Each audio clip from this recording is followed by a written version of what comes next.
Allez, salut tout le monde et bienvenue dans tout nouveau podcast. Bienvenue chez Cody, bienvenue chez Idan. Comment tu vas, Idan? Ah, t'as remarqué, mais j'étais chez Benny depuis longtemps. Oui, c'est vrai. Oui, Pas vraiment chez moi. c'est vrai que t'es chez Benny depuis très longtemps. En même Toujours. temps, Depuis que je suis arrivé, je le remplace. Donc, non, tu le remplaces pas, tu complètes l'expérience. Parce que nous, on est une expérience de podcast, tu vois. Le meilleur podcast zéro débat. Le meilleur podcast zéro débat. Ce sera le nom maintenant sous le truc. À propos, le meilleur podcast zéro débat. Voilà. Mais en vrai, c'est une tagline. Hein, oui, ouais, mais ça fait vraiment les fils de pute, quoi. Eh bah écoute, j'en suis un, moi, ça me dérange pas. Bah oui, bah en même temps. Ma mère est une petite salope. Ah oui. Ah oui, ouais. Bon, quand même, moi je la respecte. Bon, je l'aime, hein, bien sûr, bah, ma mère. Ah, ouais. Non, mais en tout cas, ça fait plaisir de te retrouver, Idan. C'était pas il y a si longtemps que ça. On s'est pas vu. Ouais. Bah la dernière fois, il y avait Benny. Oui. Et là, il est pas là. Il est pas là. Que demain, je crois. Ouais. Que jeudi. Ouais. Lundi, mardi. Bon, bref, il sera là. Il sera là jeudi pour tout le monde, mercredi pour les membres payants. N'hésitez pas, merci à vous pour le soutien. Voilà. Et donc, pour nous, à l'enregistrement, mardi. Voilà, il sera là. Parce que, mais la review du coup de WrestleMania, les gens, faut qu'ils attendent jeudi pour l'avoir. Eh bah ouais, mais s'ils veulent l'avoir le mercredi. Et c'est comme ça, c'est du business. Oui. Bah ouais, mais non, mais en même temps, on va faire un podcast de 4 heures. Les gens, ils vont. Imagine 2 jours. Non, mais comme ça, regarde. Les mecs, ils regardent. Mais Benny, il a prévu d'être là pour combien de temps? Il a un. Non, mais emploi du temps, il sait que ça va être à peu près 4 heures. Ah ouais. Il sait, il n'y a pas de souci. Non, mais comme ça, regarde. C'est fait exprès pour que les gens, pas tout le monde ne peut regarder en live. On est d'accord? Oui, bien sûr. Donc, automatiquement, il y a des gens comme moi qui vont regarder la deuxième journée le lundi soir. Derrière, le temps qu'ils digèrent un peu, machin, qui regardent Raw aussi de leur côté, ils ont le podcast sur WrestleMania, ils ont eu le temps de digérer, de faire leur propre avis, ils entendent notre avis, et derrière, le samedi, ils auront le podcast avec Raw et NXT. Bon, c'est très bien, voilà. Pas folle la guêpe, pas folle. Bah ouais, c'est comme ça. Bah non, mais comme on est en décalé, il faut que... Parce que, et de toute façon, ça aurait été très compliqué de l'avoir avant pour moi. Parce que comme je fais un peu de montage et tout, enfin, généralement pour les Cody, Idan, Benny Show, je fais pas de montage, mais faut que je cale... ton montage. Ouais, merci. Bah j'essaie de faire un truc cool à regarder aussi, quoi. Eh bah c'est le cas. Mais déjà, te regarder, c'est cool. Bah ouais, toi aussi, on a 2 bonnes caméras, tu vois. Les 2 podcasteurs les plus beaux gosses du podcast Game Zéro Débat. Elle est bras. Putain. Moi, j'ai pas, hein. Moi, je suis pas musqué. Toi, t'es musclé, moi, je suis musqué. C'est un peu, je vois une différence. Tom Laroufa, toi contre moi. Il est à Dreux ce soir. Moi, je suis vacciné. En fait. Non, mais attends, vite fait, là. Quelle idée de faire un show le soir de WrestleMania, quand même. Les gens rentrent chez eux, ils peuvent continuer à regarder du catch, j'imagine. Ouais, mais... C'est quoi comme show à Dreux? C'est le gros show de Rix. Moi, je trouve ça un peu con, perso. Moi, ça m'aurait fait chier si j'étais encore à Rix. Parce que du coup, ça veut dire que... Quelle idée de faire un show BZW à Los Angeles? À Las Vegas, tu veux dire. Bah ouais. À la limite, ils veulent essayer d'atteindre le produit... tu vois, ils veulent être la game changer européenne. D'accord. Donc, ils veulent se faire connaître. Bon, ça fait un gros flop. Il n'y avait personne sur leur show, hein, malheureusement. J'ai vu ça avec un peu de larmes pour eux parce que je me dis, bon, ils ont tenté, c'était cool, mais en même temps, il y a 15 000 shows, quoi. Pour se démarquer, c'est... En fait, le mieux, c'est il aurait fallu qu'ils fassent un show où tu sais, avec une autre promotion. Bah oui. Je sais pas, BZWX, machin, quoi. Game Changer Wrestling, ils ont fait des trucs. Ouais, ensemble. mais Game Changer, c'est trop gros. Ils ont trop une grosse place par rapport à BZW. Sauf maintenant qu'ils bossent avec WWE, donc... ouais, enfin, Game Changer, c'est la 3e promotion actuelle. Natalia, incroyable, à BZW, elle était chouette. Hein. Toi, t'as regardé un peu j'ai regardé des clips et j'ai vu Karrion Cross, moi. J'ai envoyé à MP encore, il m'a répondu. Ah ouais? Bah putain... Il veut pas venir dans l'émission? Et je lui ai envoyé un message. Je lui ai demandé, j'ai envoyé un email sur son compte pro. Ah ouais, bah écoute. Donc écoute, si on a Karrion Cross, tu pourras venir, merci. Bah moi, si on a un jour des catcheurs anglophones, ça va être simple. Hein. Je te laisse gérer, je fais hey, hello, thanks for coming. Puis je te laisse parler. Christophe Agius, I'm Philippe Chéreau. Non, I lost a lot of weight. Hein, non, mais tu pourras dire, ouais, mon co-animateur, il a été commentateur pendant 5 ans en France, machin. French commentator in France. For a long period of time. Il est parti parce que l'ambiance, voilà. He's gone because the ambiance was pourri. Was pourri. He's not at his place. He's not. This is not his home now, quoi. Hein, bon. He was doing that for a PS5, so he didn't win a lot of money and he lose a fucking. He lose a table. Fucking interface audio, quoi. Hein. He lose a table of mixage. Mixage table, quoi. I'm untouchable and I'm pulsing in the field. Is that to comment show in JDG genre du grenier bar? Yes. Bah ouais, in the bar à Fougères. Bar of the Fougères, of the Plante.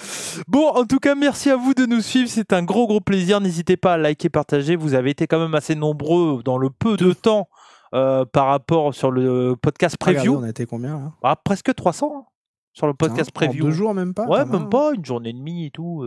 Ouais. Donc merci à vous pour le soutien. Merci. Voilà. Et je tiens à dire, on dit souvent 200, 300, machin. Je compte jamais les audios, mais il y a de plus en plus de gens qui nous écoutent. On n'est pas loin à chaque podcast des 100 écoutes. Donc, ouais, il m'a dit 800 l'autre jour. Non, arrête d'exagérer les chiffres. Je t'ai dit 8. Mais on parle de catch, bien sûr qu'on exagère tout. Oui, mais on work les gens. Nous non, aussi, en vrai, on est dans les entre 70 et 100. Voilà. Non, c'est bien. Donc c'est très bien. Donc merci aux personnes qui nous écoutent. Et puis mais je me suis vraiment brossé la barbe, mais elle est toujours en couille. Hein. Ouais, mais me coupe pas quand je fais des remerciements, s'il te plaît. Merci. Je te laisserai parler près de ta barbe quand tu veux, mais laisse-moi finir ma phrase. Merci.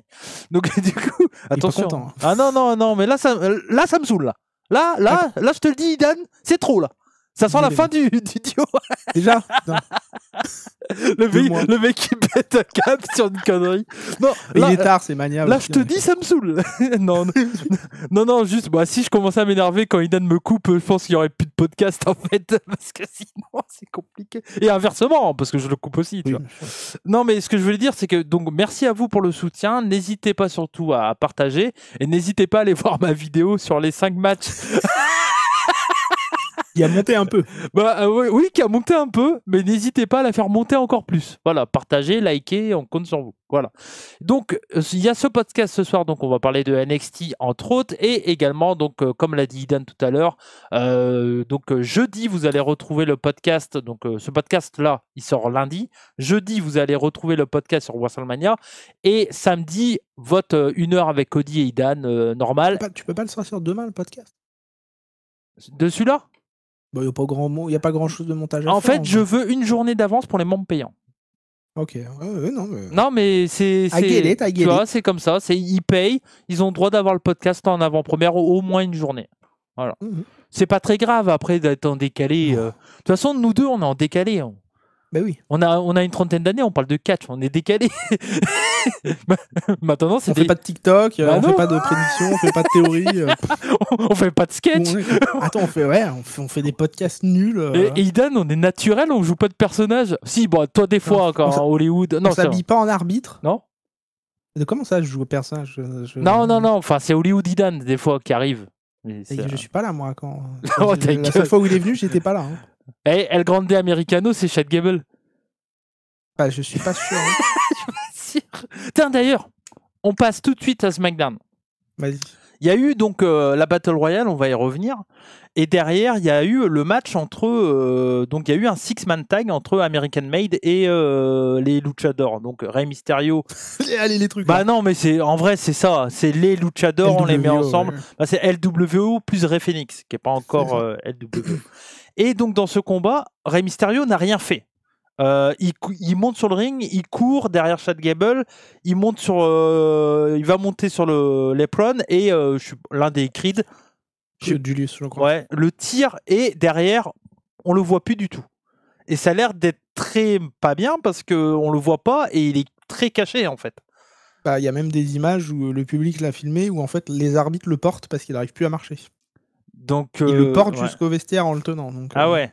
Donc, et moi, clairement, je me suis posé la question, c'est est-ce que, parce que dans la Battle Royale, Rey Fenix se fait éliminer. Je peux te couper 2 secondes. Oui.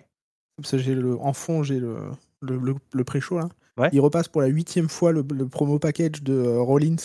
Ah non, mais j'en peux plus les promo packages, c'est bon. Rien que de le voir là, je suis en mode... Non, mais ils sont super bien les promo packages, mais on les voit 15 fois quoi. Non, mais il les passe à NXT en plus. Oui. Mais tu sais, mais même dans le kick-off de NXT, il passait les promo packages quoi. Tu fais, c'est bon, tu vas voir NXT, que tu me fais chier. Non, mais bref.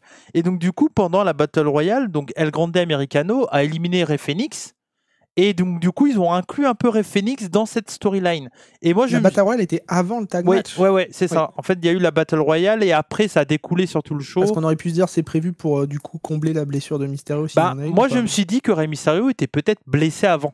Et qu'ils ont commencé à l'inclure. Tu vois ? Et qu'en fait, peut-être qu'il était blessé et que dans le Six-Man, en gros, il devait peut-être même pas faire grand-chose et ils auraient worké une blessure. Mais là, peut-être que Wardlow, il est vraiment blessé, tu vois. Je pense. Mais s'il est vraiment blessé, moi je pense que c'est Dragon Lee qui prend sa place. Non, moi c'est Rey Fenix.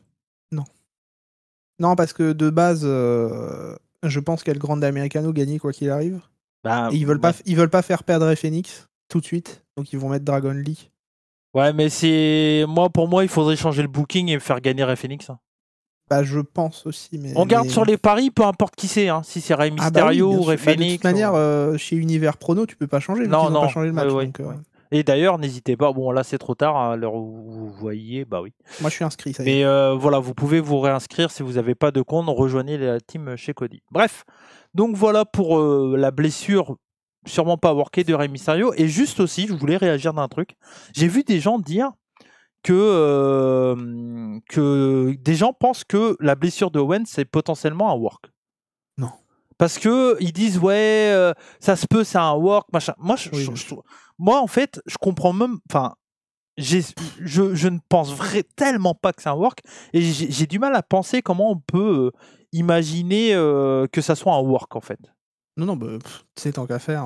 Non, mais c'est insupportable. Moi, ça m'insupporte un peu. Je sais pas où tu avais vu ça, mais je trouve ça insupportable. Parce que... moi, je te le dis, ce que j'ai lu, c'est Enzo qui dit que Sturi en a parlé. Mais après, voilà, moi, je vais, chacun a son avis. Mais moi, je trouve ça insupportable de penser que ça soit un work. Et ça, je trouve que ça montre une mentalité pas très... déjà, zéro intérêt. Et ça montre une mentalité pas très bonne, je trouve. Parce que même en tant que booker, jouer sur une vraie blessure, le jouer comme ça et tout, c'est vraiment mentir à son public. Et ça me dérange pas trop, ça. Ça tu peux. Par contre, je déteste ça. Moi, je déteste ça. Moi, je te le dis, je veux bien me faire worker, mais il y a des trucs que j'ai vraiment du mal, en fait. Non, mais attends, ça dépend comment c'est fait. C'est-à-dire faire une fake blessure. En plein match, tu dis par exemple, mais même un peu avant, tu vois. Mais tu sais, genre pour un truc style, ils ont un match au pay-per-view, tu fais une sorte de fake blessure, ensuite, il revient, il le tabasse. D'ailleurs, voilà, bon. C'est pas fou. Mais là, tu fais une blessure 2 semaines en avant WrestleMania. Tu fais venir Owen sur un ring, il casse le kayfabe en mode tu vois Orton lui dit remets-toi et tout machin. Owen se barre, il le tape pas. Pour faire quoi? Pour faire qu'en fait là, à Mania, ça déçoive tout le public qui a acheté des tickets parce qu'il y en a peut-être qui voulaient voir Orton, du coup ils sont déçus de pas voir Orton. Orton il fait un open challenge, tu vois plus jamais Owens sur un ring de WWE pour l'instant. Ils ont fait un truc où ils se font coucou tu sais, au WWE World, là, quand ils font les dédicaces, il y a Owens et Orton. Après, l'un de l'autre, après Owens, il dit à tous les fans que voilà, machin et tout. Après, il dit à tous les fans. Enfin, après, ça peut être un work, mais alors dans ce cas-là, je vois pas l'utilité. Moi, je suis. En fait, c'est quoi là à Mania, tu fais revenir Owens. Oh, c'était moi, wouh! Moi, je suis vraiment pas. Voilà, bon. Débile. De toute façon, moi, franchement, si c'est ça, ça va m'insupporter et vous allez m'entendre gueuler jeudi parce que. Non, mais c'est impossible. Moi, en fait, faut être dérangé pour juste penser ça pour moi. Après, chacun pense ce qu'il veut, hein, mais moi je déteste ça et je sais que après voilà, ça reste du catch. Il y a des gens qui causent ce genre de booking. Moi, je déteste ça. J'ai jamais aimé ce genre de truc. Et si ça se passe vraiment, je trouverais que c'est une débilité. Moi, on n'est pas en France à worker 200 mais personnes. Non, mais c'est ça le truc.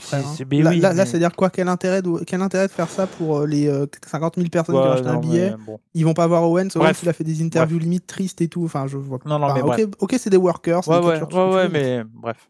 Mais l'intérêt, il est zéro. Oui, je suis d'accord avec toi. Bon, maintenant, il y aura un Open Challenge. Je pense que Solo Sikoa, pour nous, c'est mort.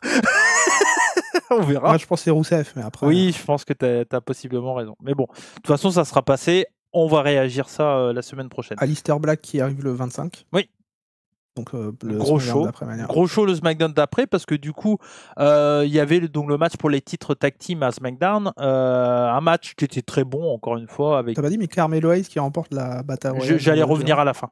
Okay. J'allais en parler à la fin. Mais un très bon match donc entre DIY et puis Street Profit, c'était très cool. Enfin, je veux dire, c'était dans leur habitude. Et intervention donc de entre Motor City Machine Guns et Street Profit, et intervention de DIY qui provoque le DQ du coup dans ce match-là. Et il y a bagarre, machin et tout. Et un peu plus tard, on apprend donc qu'il y aura un TLC la semaine prochaine pour les titres tag. Ça fait longtemps. Ouais, le dernier TLC, je suis incapable de le dire quand c'était, mais... Bah, un pay-per-view TLC, je crois. C'était un... Ah oui, non, c'était un leader, le match à plusieurs, là, qu'à 39 ou 40. Ah oui, non. Ouais. Ça fait très longtemps qu'on n'a pas eu de TLC. Ouais. Et tu vois, donc, entre DIY, Motor City Machine Guns et Street Profit, moi, je suis très content de ça, parce que le titre tag team n'est pas important par rapport à comment dire, à l'univers WWE. Ça n'a jamais été des trucs très importants. Donc moi, sauf quand c'est la Bloodline qui a le... Ouais, sauf exception, on va dire. Ouais, voilà, ouais, genre WrestleMania 39, tu vois. Mais sinon, en général, ça a toujours été de la mid-card et tout ça. Et moi, je trouve ça mieux, et je préfère que des titres plus mineurs soient bookés, pas dans les gros shows, pas dans les trucs, mais pour être bookés dans des weekly, mais pour sûrement une grosse place, main event sûrement, et pourquoi pas, ou si pas main event, opener, mais tu sais, un truc huge dans le show weekly. Je préfère qu'il soit booké pendant 15-20 minutes dans un show weekly en bonne place que 10 minutes fait vite fait avec 3 spots et on doit aller vite à WrestleMania. Je vois pas l'intérêt. Qu'est-ce que les gens préfèrent? Ils préfèrent un match comme au Royal Rumble où tout le monde s'en battait les couilles des Motor City Machine Gun et des DIY? Ouais. Ou le match, tu sais, le Two Out of Free Falls, là. Toute l'arène était en train de dormir. Tu préfères quoi? Tu préfères ça ou vraiment avoir un match intéressant et, comme tu dis, long en main event carrément de SmackDown? Alors, ok, ils sont pas à Mania. Ouais. Après, moi, en vrai, quand ils l'ont annoncé, ça m'a dégoûté. Je me suis dit, putain. En fait, ce qui me dégoûte, c'est pas qu'on mette ça à SmackDown. Ce qui me dégoûte, c'est que le match aurait mérité d'être à la place d'un New Day contre les War Raiders, par exemple. C'est ça. New Day War Raiders, tu le mets à Raw, ça me dérange pas. C'est ça, exactement. En fait, là, il y avait beaucoup de build quand même pour les. Je sais plus qui c'est qui a mis ça sur Twitter, mais New Day War Raiders, en comptant les pubs, c'est 15 minutes de temps d'écran, je crois, de build-up pour Mania. Non, mais je suis d'accord. Là, ça fait des mois et des mois qu'ils bossent sur le build-up des champions par équipe de SmackDown. Donc je vois pas. En fait, pourquoi le match de Raw et à WrestleMania et pas celui de SmackDown, c'est parce que là, il y a le WrestleMania SmackDown et que du coup, ils ont mis quand même dans le week-end. Si tu faisais, quoique, tu me diras, tu aurais pu le faire à Raw après. Oui, c'est vrai. Moi, le Raw d'après Mania, tu fais New Day. Non, mais dans l'idée, c'est aussi, je pense, pour remercier les New Day. Il y a aussi ça, tu vois. Je pense que c'est surtout ça. Oui, puis en termes de marketing, le New Day sur une carte, c'est plus vendeur que DIY, des Street Profit, ou tu vois, c'est bien sûr. Donc, mais tu mets New Day sur ta carte, il y a plus de gens qui préfèrent New Day et qui ont acheté New Day durant les années que. Bah oui, Motor City Machine Gun, quand ils arrivent, tu sens qu'il n'y a pas vraiment de hype. Street Profit, on s'en bat les couilles sans être méchant, et DIY, moi je les aime beaucoup, mais c'est pas du New Day, quoi. Donc je peux comprendre qu'en termes de marketing, tu mets The New Day sur ta carte plutôt que de mettre. Moi je préfère qu'ils aient beaucoup plus de temps à SmackDown. Par contre, s'ils font 7 minutes en TLC, je vais gueuler. Hein. Non, jamais. Mais SmackDown sera le main event, ce sera 15 minutes. Oui, voilà, 15-20 minutes. Voilà, ils auront le temps de faire un très bon match. Et ça va être cool et ça va être très bien. Donc, moi, on peut pas avoir tous les titres. Je comprends la déception peut-être, mais à un moment, il y a des titres qui sont plus ou moins importants. Et si voilà, t'es habitué de la EW, t'as tous les titres. C'est même pas une vanne. Hein. C'est quand tu regardes la EW, le pay-per-view, c'est 12 000 matchs. Okada, il a pas défendu son titre tout le temps. Tu vois? Quasiment tout le temps. Ouais, mais pas oui, mais enfin. Non, mais ce que je veux dire, c'est qu'AEW a beaucoup plus l'habitude de booker beaucoup de ses titres dans les pay-per-view que WWE qui en laisse souvent. Tu sais qu'il les fout souvent à SmackDown. Mais surtout que d'habitude, il y a 5 matchs par show. Donc, bah oui. Bon. Surtout depuis l'ère Triple H, quoi. Ouais. Mais moi, je trouve ça. Tu me diras, avec McMahon, t'avais beaucoup plus de matchs dans les pay-per-view, pourtant les titres mineurs n'étaient pas souvent bookés. Ouais, c'est clair. Non, mais moi, je trouve ça bien. Enfin, ça me dérange pas, perso. Après, bon. Mais frère, on a 12 000 trucs à regarder. Faut pleurer, quoi. Faut être en. Qu'est-ce qu'on en a à foutre? Et puis, Pour moi, quelqu'un qui met. Enfin, tu vois, je préfère militer pour un mec comme Karen Cross qui mérite plus sa place plutôt qu'un match par équipe où je sais que les mecs sont bons et quoi qu'il arrive, ils vont être à SmackDown, tout va être cool. ouais, et puis faut amener de l'intérêt aussi, il faut donner envie d'aller voir ton show. Là, t'as une belle affiche pour SmackDown d'après Mania, quoi. Là, SmackDown, tu vas voir, t'as le retour d'Alistair Black, t'as le TLC, enfin, il donne envie le prochain SmackDown. Hein. Ouais, et puis les retombées par rapport au main event et tout ça. Bah, oui. Donc, non, c'est sûr. Et donc, dernière info sur SmackDown, donc Carmelo Hayes qui a gagné la Battle Royale André le Géant. J'ai jamais vu une Battle Royale chez WWE avec autant de work rate. Mais ouais, elle était cool. Hein. Elle était bien. Ça catchait bien, putain. Ils ont mis tous les petits là. Tous les luchas. Ouais. C'était ça faisait très André le Géant, quoi, c'est sûr. On est quand même passé du Big Show vainqueur ou Baron Corbin à Carmelo Hayes. Mais, c'est bizarre, mais je préfère ça. Bah oui, moi aussi. J'ai pris plus de plaisir à suivre cette Battle Royale, perso. M'étonne. Non, et puis Andrade, il a super bien fait le taf. Hein. Qu'est-ce qu'il est bon. Mais Andrade, il est bon, putain. Ouais. Qu'est-ce que t'en penses, qu'il soit marié avec Charlotte, quoi. Qu'est-ce que t'en penses de Carmelo gagnant? C'est cool, bah ça continue l'histoire avec The Miz, super. Ouais. Et le Miz qui se sacrifie pour Carmelo Hayes. Il a l'air. Il aurait pu il élimine même R-Truth. Ouais. Truth. Mais ouais, non, c'est. Non, c'était bien. C'est cool, à voir la suite. Ouais, c'était bien. Et puis bon, voilà, ça fait. On peut faire en sorte que le podcast il dure 2h26 parce que dans WrestleMania, c'est à peu près dans 2h26. Non, on fera moi, pas. Tu vois, je reste pas à rien faire pendant une heure. Idan, on va pas faire 2h26 parce que j'aimerais bien faire le montage avant Mania. Tu vois. Mais non, mais voilà. Mais pour gagner un peu de temps encore dans le podcast, je vais te parler vite fait du Spring Break. Numéro 9. Je veux vraiment qu'on détaille tout ce qui s'est passé dans de la Game Changer Wrestling. Parce que moi, alors. La semaine dernière, c'est toi qui as rajouté des trucs, là, c'est moi qui. Non, mais moi, si tu veux, la Game Changer Wrestling, c'est une promotion que j'ai adorée pendant très très longtemps. En 2015, tu vois, j'étais un peu en manque de. Bah, la CZW, ça n'existait plus et tout. Et c'est ça qui a pris la place. La CZW non, ça existe encore, mais ça c'est passé d'une promotion qui mettait en avant des tout jeunes talents avec du deathmatch, avec du work rate de ouf, à une promotion école, quoi. Donc l'intérêt, il était là, mais beaucoup moins. Et là, ils ont essayé de relancer des trucs. Ils ont ramené des mecs qui sont plus à la Game Changer. Ils les ont ramenés à CZ. Les Nick Gage, les Alex Colon, tous les mecs qui se sont fait virer à Game Changer, ils sont arrivés à CZ là. Donc pour essayer de. J'ai pensé à toi, j'ai rajouté 10 arènes, je crois, de Game Changer dans WWE 2K25. Ah bah ouais, bah faudrait que tu me montres ça. Et donc du coup voilà, bon, moi la Game Changer, je suis fan depuis 2015 quand ça a été racheté par Brett Lauderdale. Donc je suis un peu la promotion, j'ai mes périodes où à un moment je regardais tous les shows, avant Covid, je matais tous les shows, après le Covid un peu moins, j'ai eu une période et là en ce moment je vois ce qui se passe mais je regarde pratiquement pas. Sauf deux shows que je regarde chaque année à 100%, le Spring Break et le Tournament of Survival qui est le tournoi Deathmatch de la Game Changer Wrestling. Je le regarde chaque année, ça sera en juin, et je vais encore le regarder. Et également le Cage of Survival, qui est leur Wargames à eux, avec Deathmatch et tout ça. Donc je regarde environ 3 shows par an sur de Game Changer. Et donc le Spring Break, c'est souvent considéré comme des shows totalement what the fuck, et jamais de très très bonne qualité, en fait. Déjà, quand ça s'appelle Joey Janela, bon... Ouais, mais ça reste un personnage du catch indépendant. Tu vois. Non, mais on aime ou pas. Mais ça reste un mec qui a marqué le catch indépendant, l'ère du catch indépendant actuel. Moi, je l'aime pas non plus. Hein. Je suis pas un grand fan.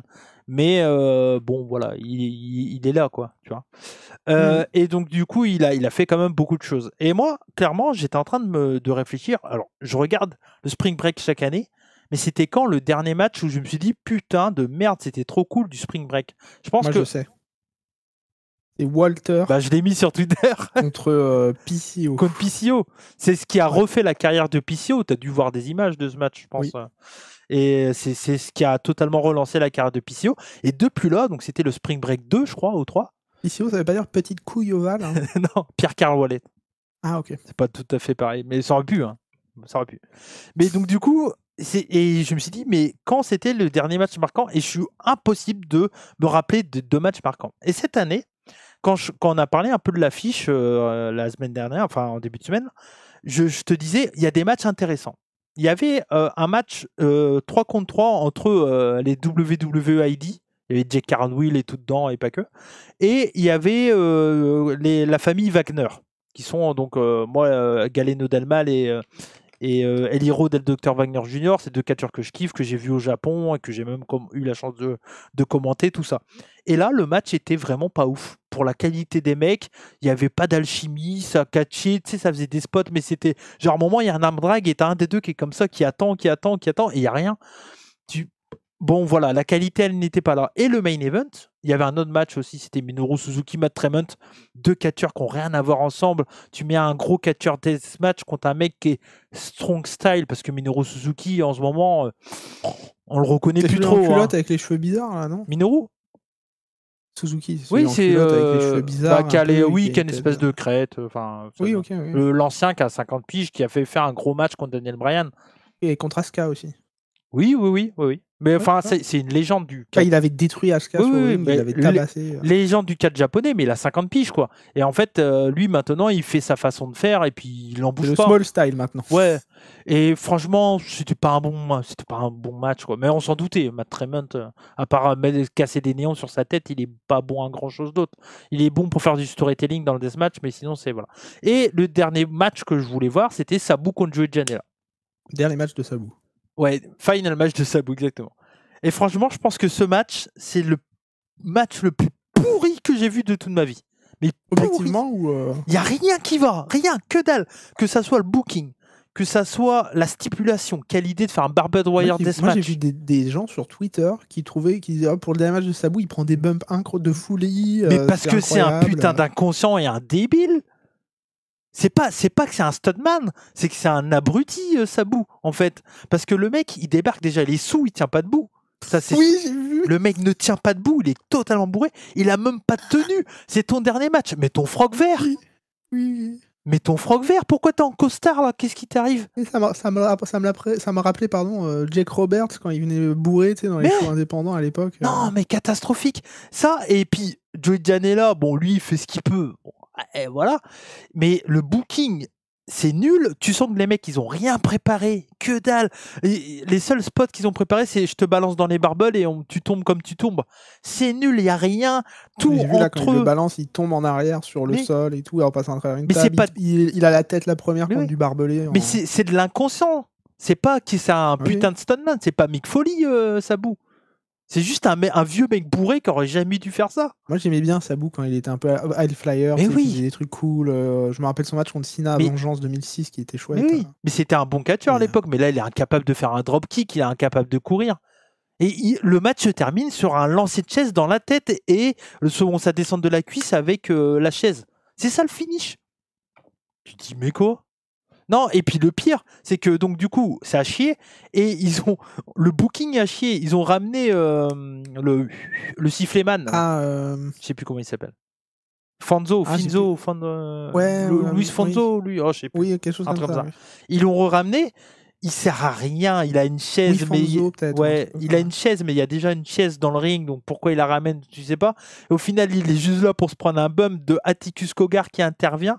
Pourquoi? Je sais pas, il est là, il intervient.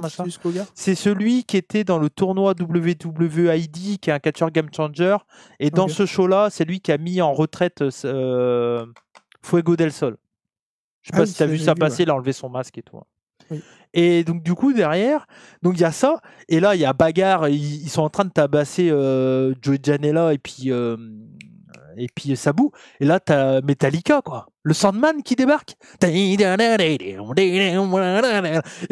donc, t'as les mecs dans le ring en train de taper. Mais le Sandman, tu le connais, il fait son entrée pendant 15 ans et demi. Oui. Tu vois, il boit, il fume. Et donc, du coup, son entrée, elle dure genre. J'ai ma chatte qui s'est. Il n'y a pas de souci. Il y a 7 minutes où t'as l'entrée de Sandman et t'as les mecs, ils attendent au milieu du ring. Bon, tu débarques ou pas? C'est nul, il n'y a rien. Ça me rappelle 2-3 trucs que j'ai vu à NXT ce soir où t'as des gens qui attendent. Beaucoup moins. Oui, on passe de 7 minutes à quelques secondes. Mais non, et donc du coup, t'as ça. Et derrière, donc Sandman qui arrive. Tout ça pour un vieux coup de kendo stick de merde parce qu'il a plus de force et qu'il est à moitié en train de crever. Et franchement, non, c'est. Je te laisse continuer, je vais ouvrir la porte. Ouais, il n'y a pas de souci. C'est vraiment de la grosse merde. Si vous voulez rigoler et voir l'un des pires matchs ever, faut regarder ce match. Moi, j'ai vu ce match, j'ai fait, mais quelle catastrophe de terminer sa carrière comme ça. Et ceux qui pensent vraiment que Sabu, c'est un stuntman, il est quand même fou. Oui, il est fou, en fait, de se prendre ça. En fait. Il n'y a pas de... Enfin, je sais pas. Moi, personnellement, je trouve ça très, très débile. T'as pas entendu la fin, mais est-ce que ça t'a donné envie d'aller voir le match? Beaucoup. Non, mais le Sandman... Non, mais en vrai, juste pour les spots, c'est le côté un peu... Non, mais c'est du garbage wrestling. Là, on est en plein dedans, tu vois. Et il y a des gens, ils disent c'est un super stuntman. Mais non, c'est Mick Foley, c'était un stuntman. Tu vois, Matt Tremont, c'est un stuntman. Lui, tu sens juste qu'il se fait mal en se faisant mal et c'est tout. Mais lui, c'est juste, je sais pas, ils lui ont promis un... Et puis en plus, le truc drôle, et je termine là-dessus, à la fin, il lui donne le trophée de Hall of Fame indépendant qu'il aurait dû avoir l'année dernière, mais qu'il avait no-show, Sabu. Ah oui, c'est vrai qu'il y avait eu ça. Il avait no-show, et là, ils lui ont dit, bah tiens, comme t'es là, on va te le donner cette fois-ci. Merci. Faut ta gueule, quoi, franchement, arrête. Merci d'être là, Sabu. Non, franchement, c'était à chier. Allez, faisons la review de NXT Stand and Deliver. Eh oui. Bah oui, on était là pour ça à la base. À la base. Bah oui, mais t'as voulu qu'on fasse plus long, donc du coup... Je voulais parler de GCW, c'est important. Pour moi, je l'ai écrit dans le conducteur. Là, j'ai écrit Sabu contre Joey Janela, Spring Break 9. C'est moi qui l'ai marqué. Bon, et, rapidement, NXT, t'en as pensé quoi sur le tout en globalité, très cool. 2-3 matchs, si je remets le début. Ouais, 2-3 matchs un peu... En fait, je sais pas comment expliquer. J'ai eu des trucs que j'ai grave kiffé et d'autres où j'ai trouvé ça classique, mais cool quand même. Mais en général, je pense cool. Ok. Bah, pas incroyable, surtout, mais cool. Okay. Avec un très bon main event, je trouve. Ouais. Et un match un peu moins bien, je trouve, pour le match féminin, même s'il était cool. Ok. Ouais, j'ai un peu... Bah, ok. Peut-être trop de personnes, peut-être, pour que ça brille. Bah, après, c'est vrai que c'est ce qu'on avait dit. Le gros problème, c'est qu'il y avait beaucoup de matchs à plusieurs et tout ça, quoi. C'était le gros. Je trouve que problème. Jada Parker, par exemple, aurait peut-être pas été nécessaire dans le match. Allez, ça s'est bien passé, c'était cool, mais... Ouais. Moi, je te le dis, mon ressenti, ça a été super du début à la fin. J'ai vraiment trouvé que c'était un très très bon show, du très très bon work rate, beaucoup de matchs diversifiés, beaucoup de matchs différents aussi. Enfin, diversifiés, c'est pareil, c'est la même chose, mais beaucoup de matchs différents, beaucoup de styles différents aussi. Et moi j'aime beaucoup ce qu'ils font avec NXT et je retrouve vraiment le côté Black and Gold. Enfin, je trouve il y a très peu de différence parce que c'était quoi la force de Black and Gold? Bah oui, c'était quoi la force de Black and Gold? C'était des mecs du circuit indépendant, du gros work rate et des nouveaux talents. Même si là, je trouve qu'ils sont limite meilleurs en nouveaux talents qu'ils créent eux-mêmes. Oui. Parce qu'à l'époque, c'était beaucoup de catcheurs indépendants qui formataient un peu au style WWE. À Roman Reigns, c'est une création NXT. T'as plusieurs grosses créations NXT. Mais là, c'est vraiment des gens qui prennent, tu sais, avec leur fameux, je sais plus comment ça s'appelle, mais ils ont un contrat, ils font signer des contrats à des athlètes, tu sais, de footballeurs américains, etc., qui recréent un peu en catcheur. Quand tu vois Braun Breaker, alors ok, il a ça dans le sang, mais bon, voilà, Sol Ruka, qui était une même Oba Femi.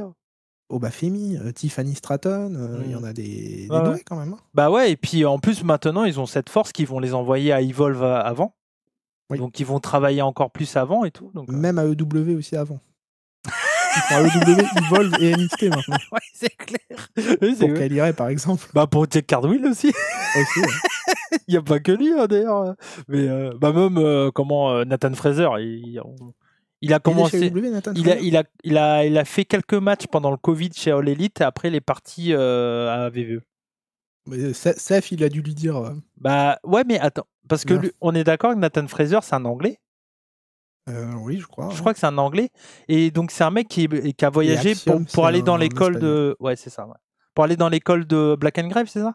De Rollins. Ah ouais, ok. Mais c'est... J'imagine qu'il a pris l'avion. Ça, oui, non, mais... ouais. Mais je pensais qu'il avait appris genre Progress ou une connerie comme ça, tu vois. Je sais pas, mais je sais que c'est Rollins qui est Non, mais ça, déjà, je te fais confiance. Et de deux, ça se voit à 10 000. Le Phoenix Platch, comment tu sais, il retombe dessus et tout. Ouais. C'est clair. Non, mais enfin voilà, moi j'ai trouvé que c'était un très bon show. Ça commençait donc avec le pré-show, le number one contender match, c'était un Fatal 4-Way élimination pour être challengers pour le titre Women's. Le match aura lieu au prochain NXT. Donc il y avait Gigi Dolin et Tatum. Paxley, Cora Jade et Roxanne Perez qui étaient en... Le code couleur était respecté. Moi j'aime ça. Voilà. Métaphore, Jakara Jackson et l'âge légende, hein. Elle a un physique. C'est ton style? Bah non, mais elle est imposante quoi. Moi j'ai vu une vidéo de Liv Morgan dans une boîte de nuit sur Twitter. J'avais du mal. Là. Bizarrement, j'ai pensé à toi. Ah oui, c'est vrai. Non, mais Je sais que ma femme est rentrée, je lui ai dit, regarde. tu as pas dit, tu veux pas mettre ça? Je lui ai dit, mais qu'est-ce qui t'empêche? Elle m'a fait 12 kilos en plus. C'est vrai. C'est vrai. Non, mais enfin, elle est hyper charismatique, la légende, et moi je l'enlèverais de métaphore pour la femme push de solo. Williams. Hein. Ouais, bah ouais. Moi je la chaque semaine. Mais... Moi je la push solo, la légende. Bah oui. Elle a un physique tellement différent. À la place de Jada Parker. Bah, je trouve que ouais, bon, moi je trouve Jada, qu'elle a fait. On en parlera, mais. Ouais, ok. À part son truc GTA. Bon. Ouais. Ouais, j'avais même pas capté le truc GTA, mais quand j'ai vu son titre en tronche, effectivement. Bah oui. Et donc la dernière équipe, c'était Fatal Influence, Fallon Henley et Jessie Jane. Qu'est-ce que tu as pensé? Qui était avec Gigi Dolan, je sais pas si tu le savais, avec Mandy Rose aussi. Oui, dans Toxic Attraction. Oui, tu l'avais dit la semaine dernière, mais je préfère le replacer cette semaine aussi. Tu redis les infos, c'est ça? Bah, c'est pour faire durer un peu plus longtemps, j'ai Mania là-dedans. Ouais, mais non, on va pas trop faire durer non plus, Iden. Je te le dis. Hein. Moi, j'ai envie de speed pour faire le montage. Donc, voilà. Okay. Non, Qu'est-ce que t'as pensé de ce match? Bah, tu vois, je vais faire court, pas grand-chose. Pas démassé, mais. Ok. Je rentrais en plus de l'anniversaire de la copine de ma fille. Si tu veux, je te dis ce que j'ai pensé. Peut-être que ça va te remémorer des trucs. Donc, c'est un match à élimination. Alors, moi, j'ai noté. Là, premier débat, on sera sûrement pas d'accord avec Idan. Les spots extérieurs. Alors, je sais pas si c'est bien timé, mais en tout cas, c'est bien filmé.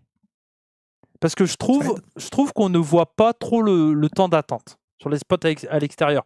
Là où, par exemple, quand on prenait l'exemple de All Elite, où il y avait le plan large, et là, on voyait vraiment les mecs attendre, pour le coup, je trouve que c'est bien timé, sauf sur le spot de Cora Jade, où là, on voit vraiment tout le monde qui attend. Mais sinon, au début, je trouve que ça s'enchaîne bien, c'est bien timé. Et moi, j'ai trouvé ça cool, et ça m'a fait penser à ce qu'on s'était dit la dernière fois par rapport à ça. Donc, moi, j'ai trouvé ça bien. C'est pas des spots qui me dérangent, comme tu dis, c'est bien filmé. Et que tu vois pas les autres attendre, ça, je m'en fous. Ouais. Même si tu le sens, en fait. Tu vois que tout le monde est à l'extérieur. Bien sûr. Ces spots, j'aime pas trop. Mais là, c'était bien filmé, comme il y avait des gros plans, du coup, tu voyais pas derrière, quoi. Vers la fin du match, il y a Roxanne Perez qui redevient heel, parce qu'elle était arrivée face au début. Parce que t'as vu, en plus, à la fin de NXT, là, t'as un truc backstage. T'as pas dû voir? Non, j'ai pas. J'ai quitté. Okay. T'as Stéphanie Vaquer qui parle et tout, et t'as Roxanne qui vient et fait je vais t'affronter pour le titre, c'est enfin mon moment de reprendre ce que je mérite et tout, machin. Non, mais lâchez-la dans le main roster. C'est bon, à un moment, elle a fait le tour. C'est un talent de ouf, et on l'a fait traîner à NXT pour rien, je sais pas. Non, mais je pense qu'elle va arriver vendredi. Ouais, elle fait son dernier match mardi, et vendredi, elle va à SmackDown, je pense. Un truc que j'ai pensé, mais rien à voir, mais tu me fais penser à ça vite fait, et on en parlait. Pour Randy Orton. Je sais que ça n'a rien à voir avec NXT, mais pour le coup, voilà. J'y ai pensé, je voulais le dire au cas où. Je trouve ça dommage, même s'ils le feront perdre du coup, mais qu'ils fassent pas venir Bo Dallas des Wyatt Six pour venger la feud Orton Wyatt par rapport à Bray, par rapport à The Fiend, à Mania, tu vois, tout ça. Ouais. Et qu'il n'y ait pas un truc avec. Moi, je m'attendais à à ce que les Wyatt Six ils arrivent. Mais... Ouais, mais ce genre de truc, ça se prépare, quoi. Tu vois, ils ont tellement une gimmick particulière que. Oui, mais en bonne manière de les réintroduire, tu peux les faire venir sur Orton, justement. Ouais, mais c'est trop court, quoi. Pour ça, je pense que c'est mieux. C'est facile. Peut-être en beatdown post-match de Orton à Mania, ça peut être chouette pour faire revenir les Wyatt. Ouais, mais j'ai du mal à voir un beatdown à Mania, tu vois.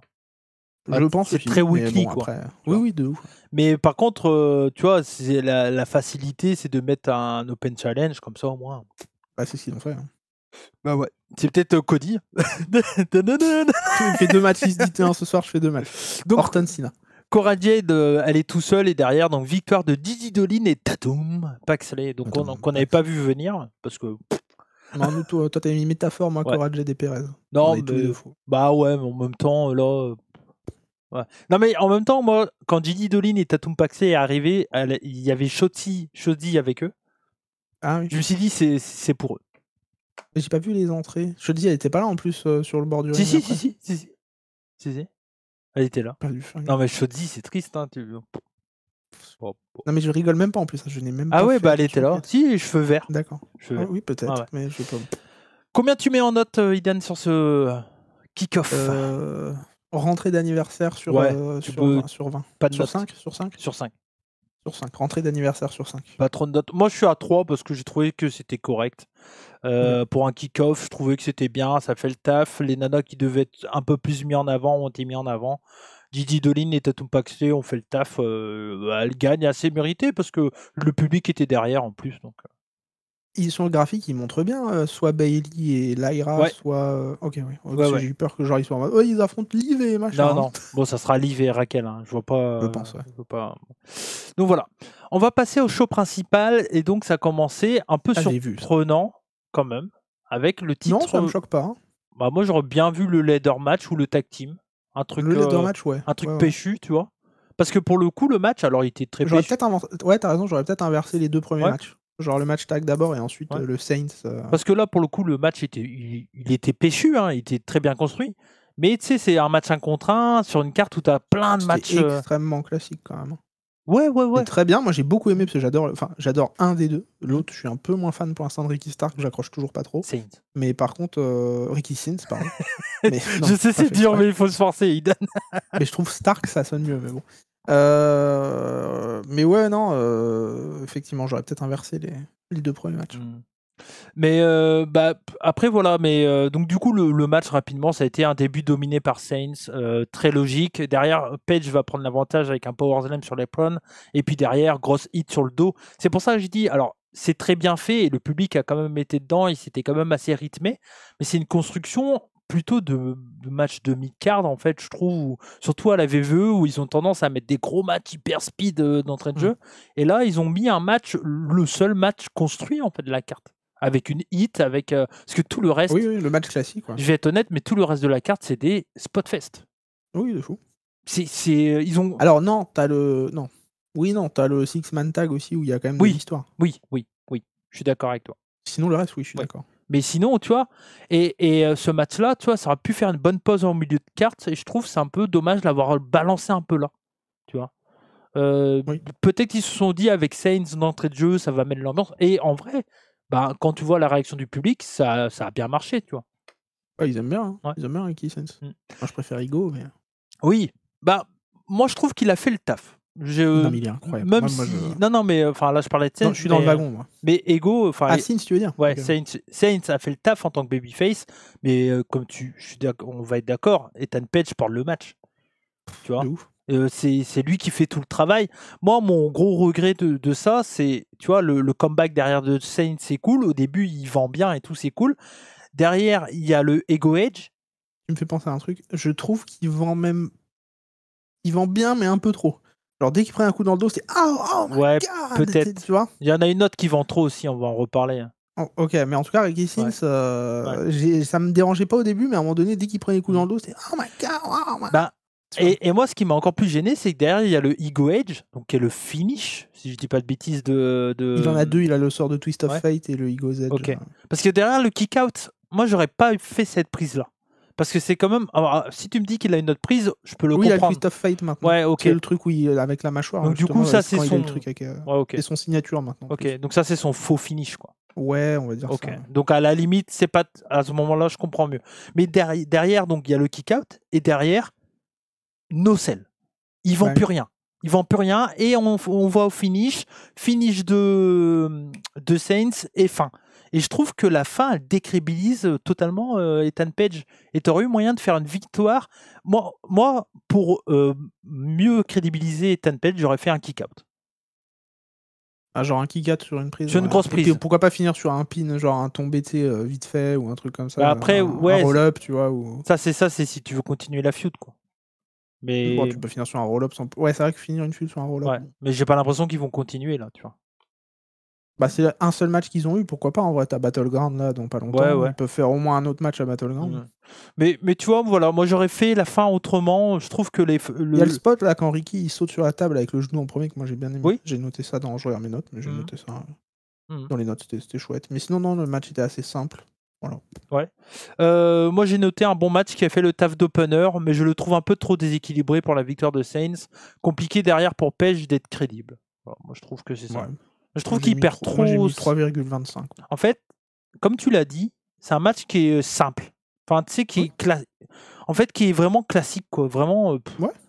Mais je m'en souviendrai pas dans 3 ans, ça c'est sûr. Mais, combien tu mets? 3,25, moi j'ai mis. Ah bah je suis à 3,5. Donc on est équivalent. Donc voilà. Mais c'était un opener sympa quand même. Voilà. Non, c'était chouette. Ça commençait bien. Et puis moi, dès que je vois Ethan Page, je suis content. Ouais, Je sais ouais. pas pourquoi je l'aime bien en vrai, mais. Est-ce que tu l'aimais Je sais bien pas, chez All j'accroche. Elite? T'avais accroché aussi ou pas? Parce qu'il tranchait à All Elite en vrai, quand tu réfléchis. Ouais. Mais bah moins, je sais pas. Bah, comme d'hab, il y a le projecteur WWE qui fait que moi, ça m'intéresse un peu plus déjà. Parce que je sais pas pourquoi. Voilà. Même si à All Elite, j'aime beaucoup Will Ospreay, j'aime bien Omega, enfin, il y en a que j'aime bien. Mais Will Ospreay, par exemple, je trouve qu'il fait star à All Elite, tu vois. Genre, il dénote justement des autres. Il fait star de Ouais. ouf. Pardon. Swerve aussi, avec son entrée, il fait star pas mal.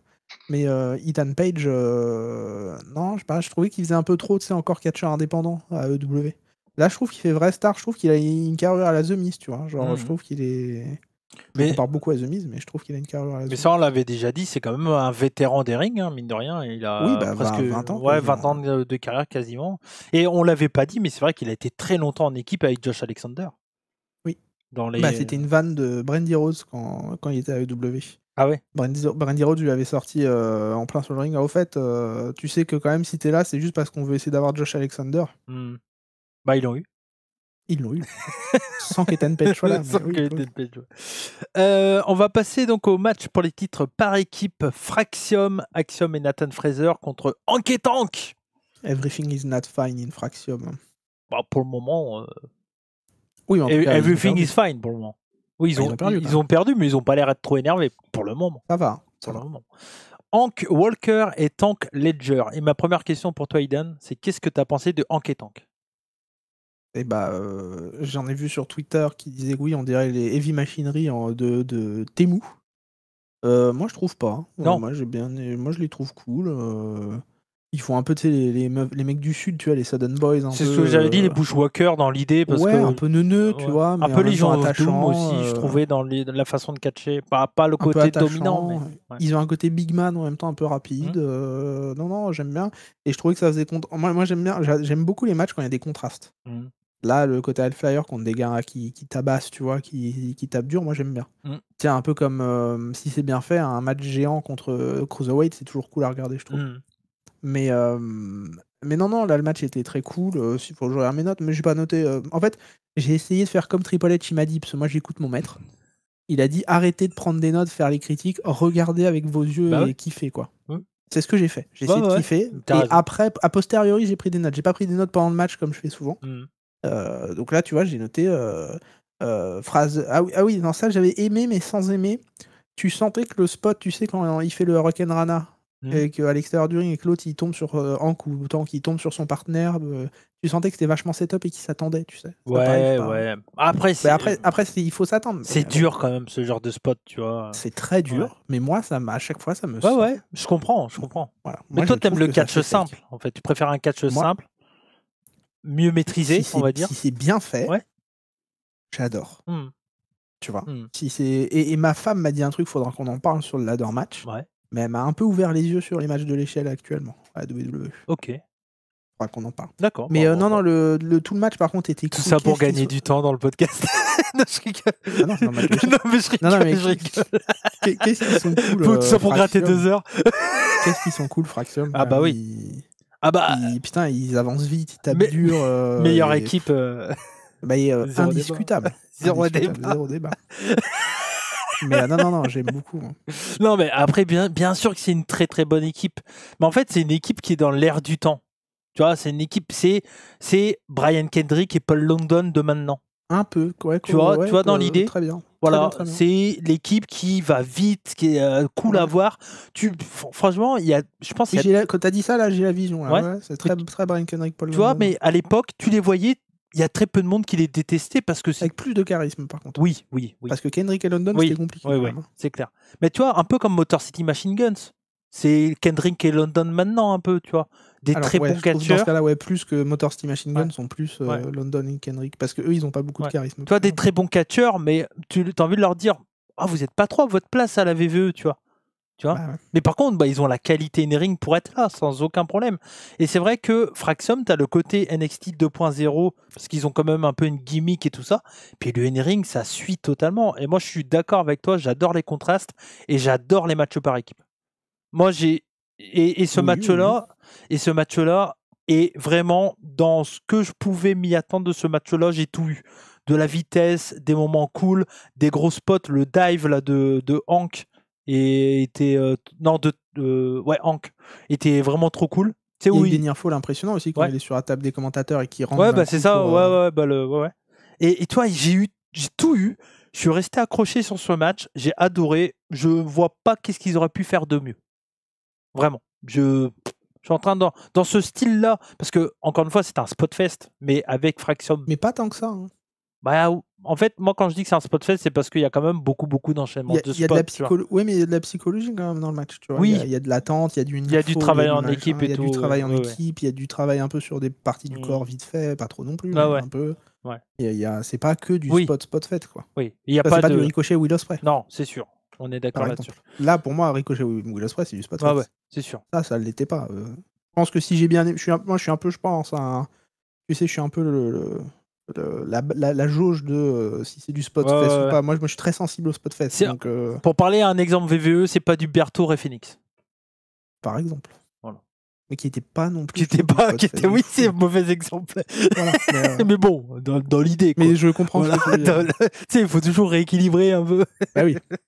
Mais non.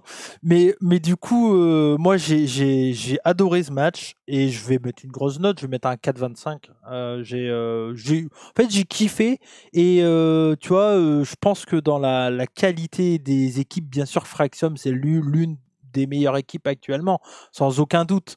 Mais en fait, je pense que la division par équipe, encore une fois, elle intéresse les gens qui ont envie de s'y intéresser. Pour moi, pour revenir là-dessus, tu es la meilleure équipe si tu es le meilleur au meilleur endroit. Je sais qu'à chaque fois, on me dit non, dans ce cas-là, McDo, c'est le meilleur truc au monde, vu le nombre qu'il y a de gens. Peut-être pas le meilleur truc au monde, mais en attendant, si tout le monde y va, c'est que ça reste bon et que les gens ils ont envie d'en manger, quoi, tu vois, bon. Je suis d'accord. Et voilà. Pour moi, si Fraxium sera la meilleure équipe au monde si elle est à la WWE dans le roster principal et qu'elle est à WrestleMania et qu'à Main Event. Tu vois. Bah oui. Mais clairement, parce que tu vois, par exemple, moi quand je parlais de 4 japonais, je pouvais être très très bon, mais tout le monde s'en branlait en fait. Donc, voilà.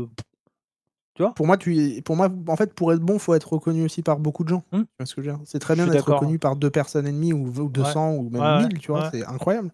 Ou 500 000 chez AEW si tu comptes les audiences, ou les pay-per-view si tu comptes les achats. Un peu plus avec les replays sur. Ah oui, c'est vrai qu'ils sont à 2,5 millions.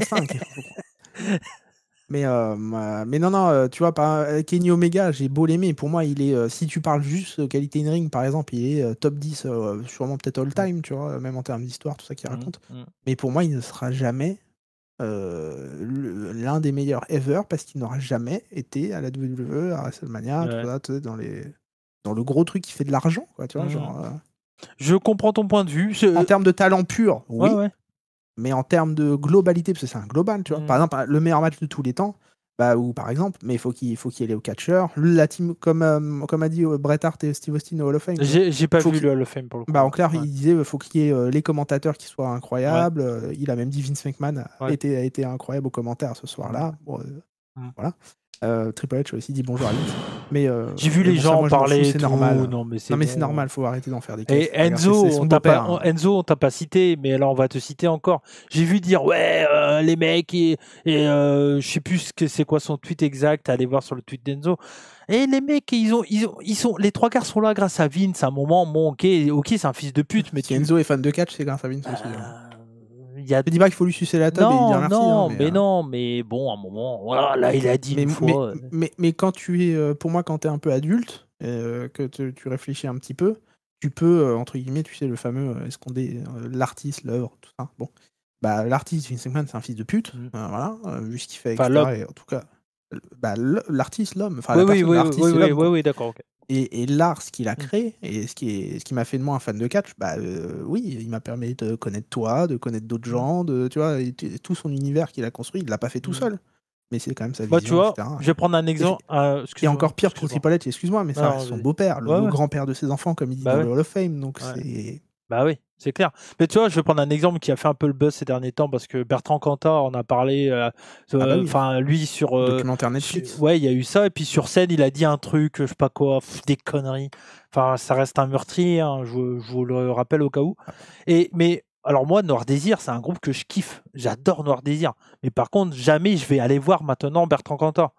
Mais j'entends une musique de Noir Désir, je suis pas là à me dire oh non, je peux pas l'écouter. Tu vois. mais je vais pas lui donner de mon argent maintenant. Chris Benoit, bah, je regarde ses matchs et je me dis putain, il était trop fort, quoi. Ce que j'allais dire, c'est est-ce que tous les matins, je me dis putain, je vais regarder un match de Chris Benoit, quel mec incroyable. Non. Par contre, je tombe sur un Benoît Engel. Bah oui, tu kiffes.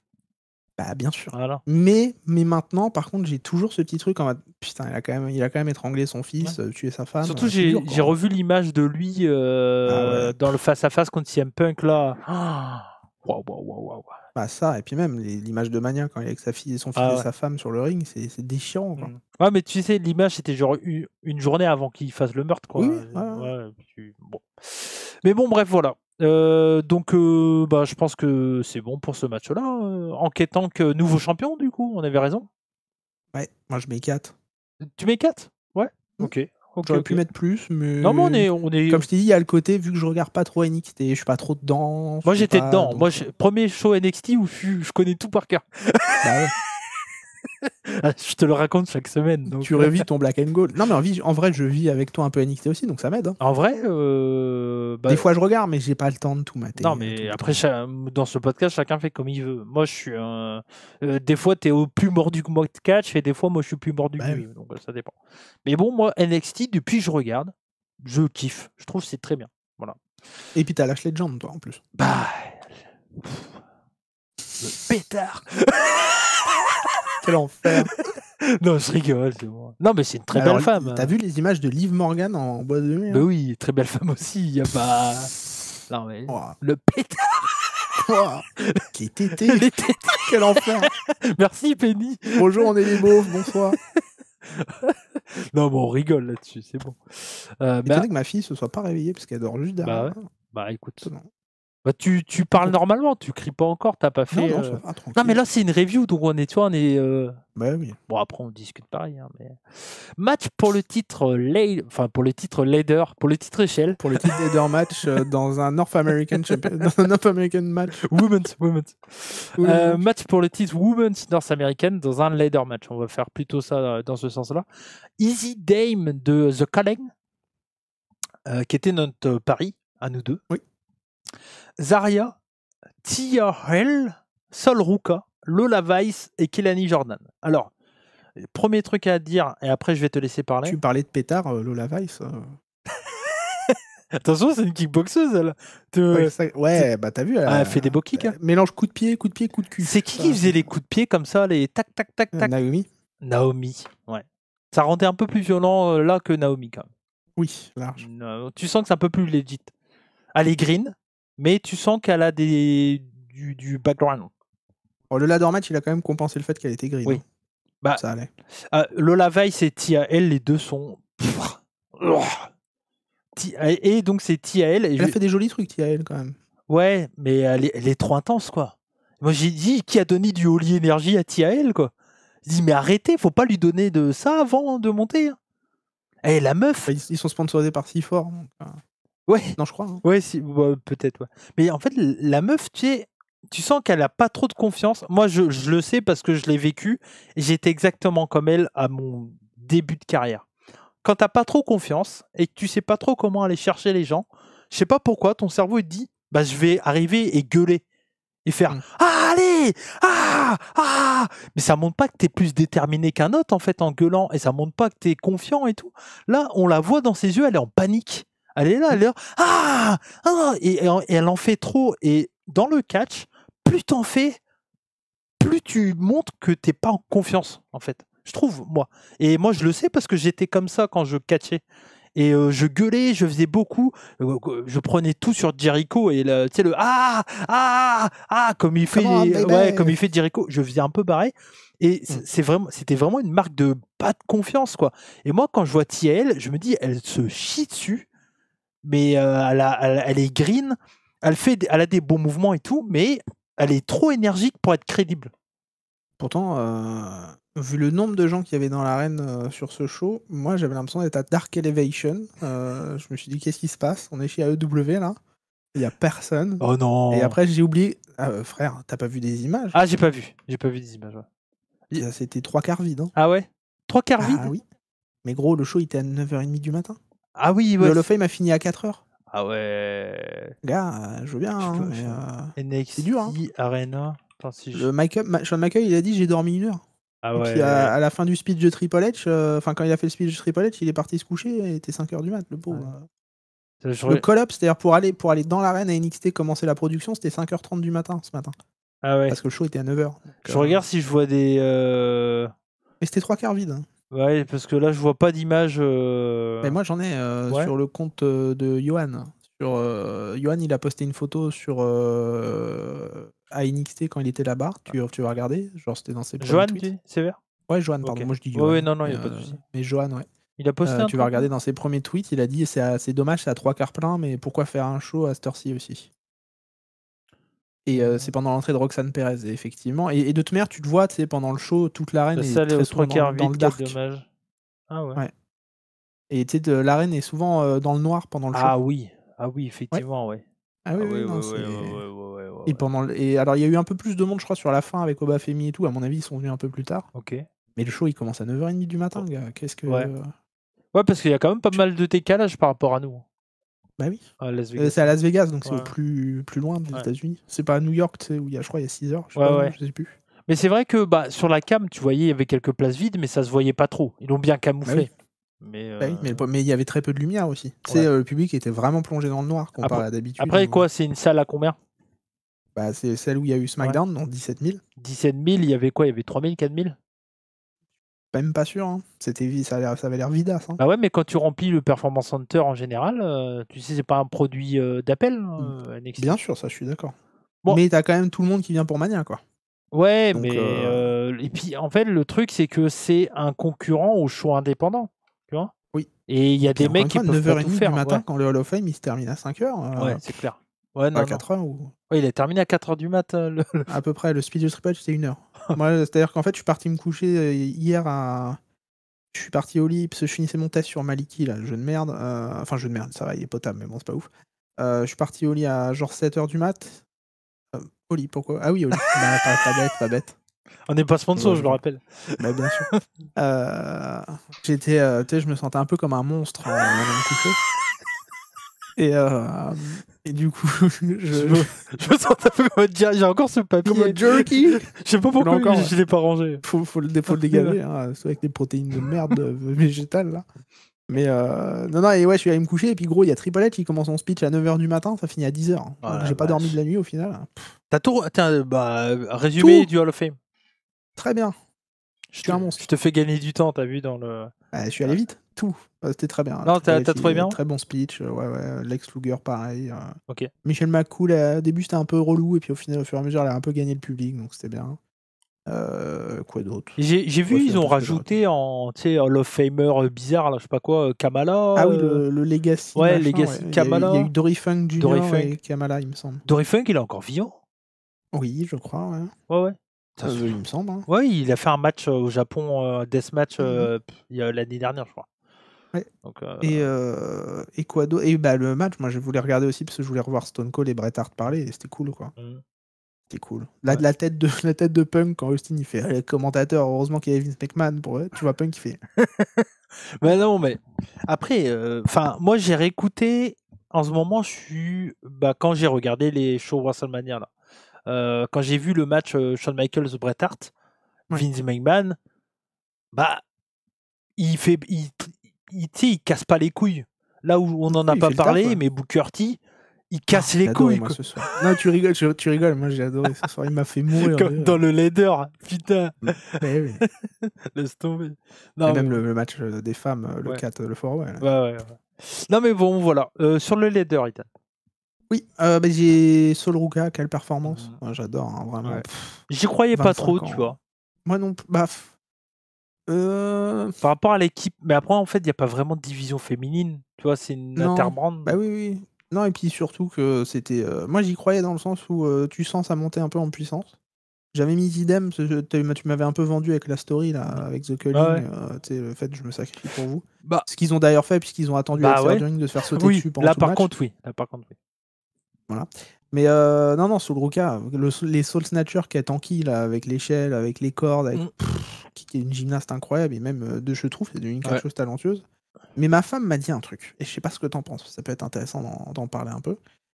Elle m'a dit que plus elle regarde des matchs de l'échelle, quand je lui en montre, moins elle les aime, parce qu'elle trouve que ça fait trop scénarisé. C'est ce qu'elle m'a dit. Ah bah Dans le sens, tu sais, le catcheur qui monte très doucement Ouais. alors qu'il pourrait monter beaucoup plus vite.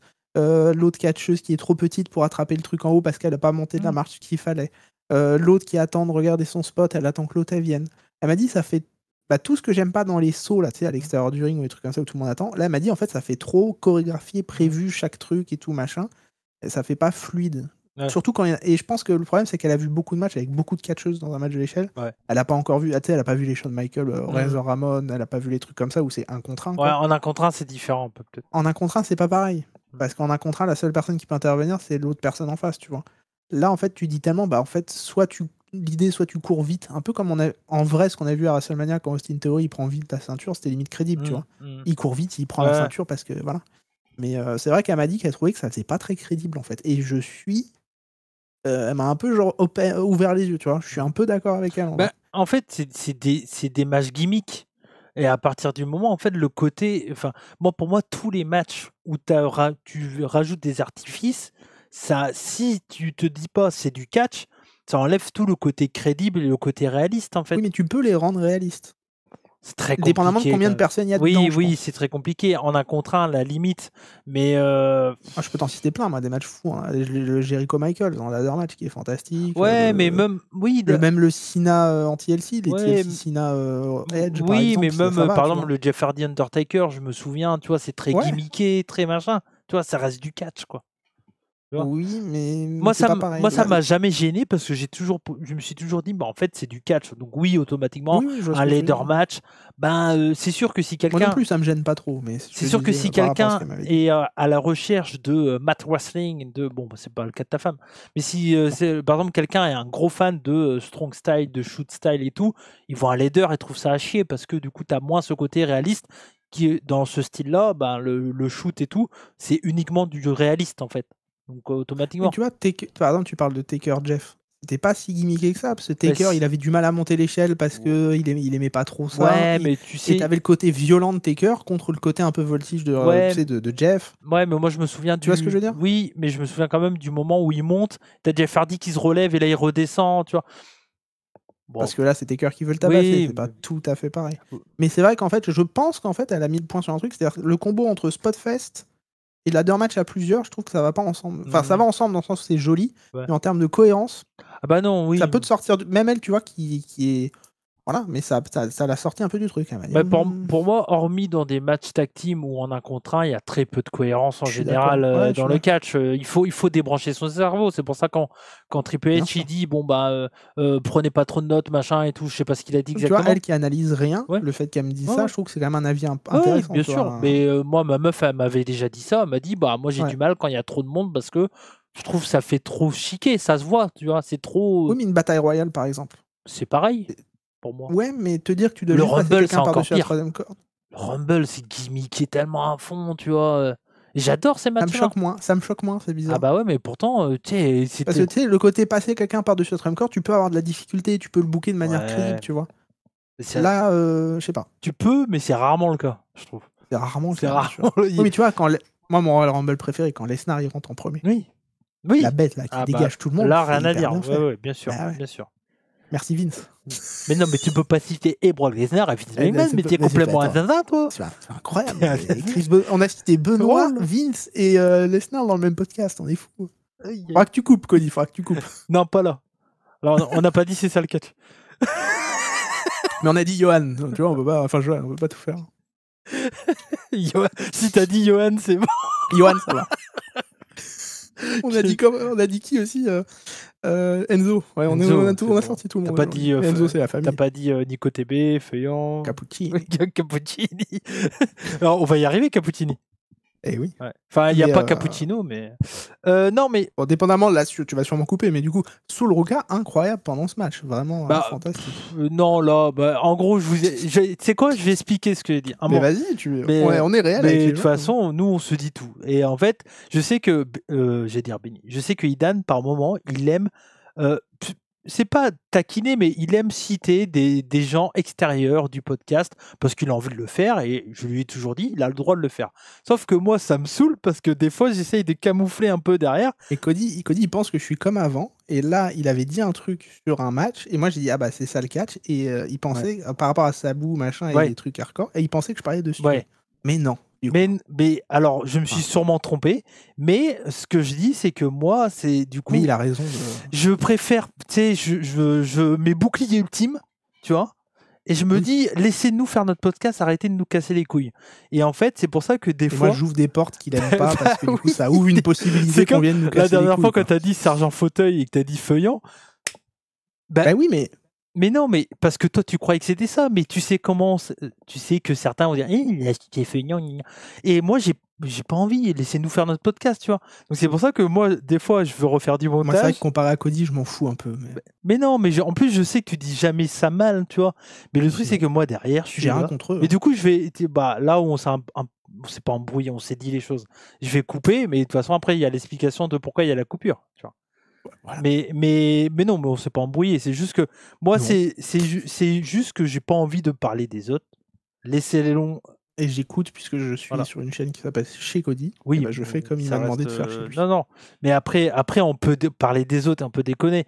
Mais le truc, c'est que je sais que toi, des fois, en fait, t'ouvres la porte, puis après, tu passes la jambe.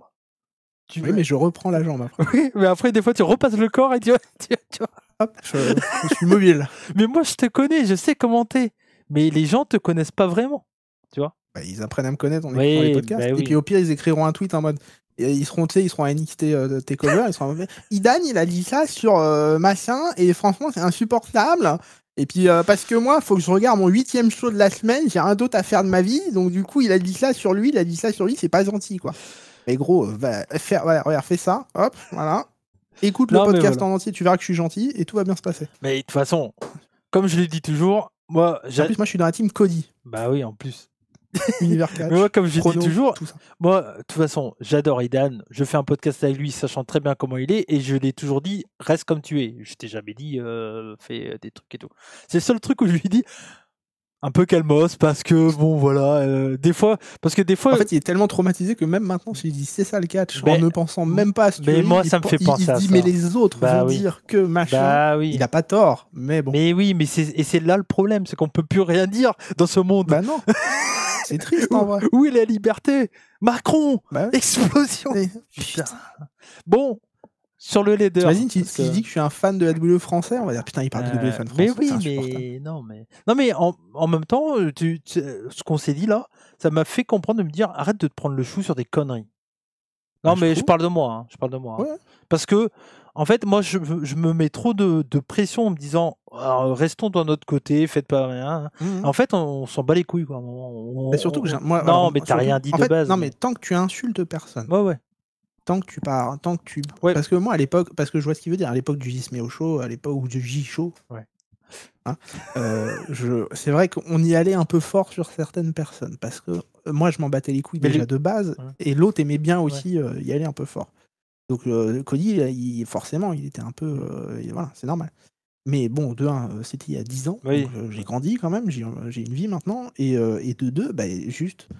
Tant que tu n'insultes pas une personne, tant que tu passes pas ta vie à vanner une personne, et en plus je vanne pas, je fais une ref, pas non plus. Mais voilà. non. Donc faut arrêter de se prendre, comme tu dis, et je parle pas de toi, mais les gens sur Twitter, c'est pas parce qu'on cite quelqu'un ou qu'on dit une ref de quelqu'un que forcément on est méchant ou qu'on insulte. Oui, je suis d'accord avec toi à 100%. Et puis Cody, en plus, si ça te prend la tête, regarde, tu éteins ça. Oh, on a vu ma fille. Tu éteins. Non, on n'a pas vu parce que tu sais, c'est. Okay. Oui, tu éteins ça, voilà. Ah non, mais manger un petit truc végétarien. Mais non. Mais moi, il n'y a pas de question de Twitter. Je m'en bats les couilles de ça. C'est juste que je mets une protection. Tu vois, toi, tu mets une capote quoi sur le poste. Bah, si tu veux, toi, tu es. Bon, je sais pas si l'exemple est bon, mais bon. Toi, tu es le CRS. Moi, je suis le bouclier de protection. Tu vois. Ça, tu es mon shield. Un peu. Ça peut te protéger. Mais on peut prendre les balles quand même, quoi. À un moment, je peux pas tout faire, tu vois. Encore une fois, tu sais, au pire, je recevrai des messages privés et puis. Non, mais bon, voilà. Mais en tout cas, voilà. Mais comme quoi, regarde, je vais tout laisser ça dans le podcast, hormis le moment qui est pas, voilà. Mais je laisse ça comme ça. Vous voyez qu'on est, on joue pas de rôle en fait. Hein. Nous, on est comme on est, et c'est pour ça que il y a plein de gens qui nous aiment bien, qui nous adorent et qui nous envoient des messages chaque semaine. Donc voilà, un grand merci à vous. Mais et je le répète, je n'ai rien contre Norbert, je n'ai rien contre Sturi.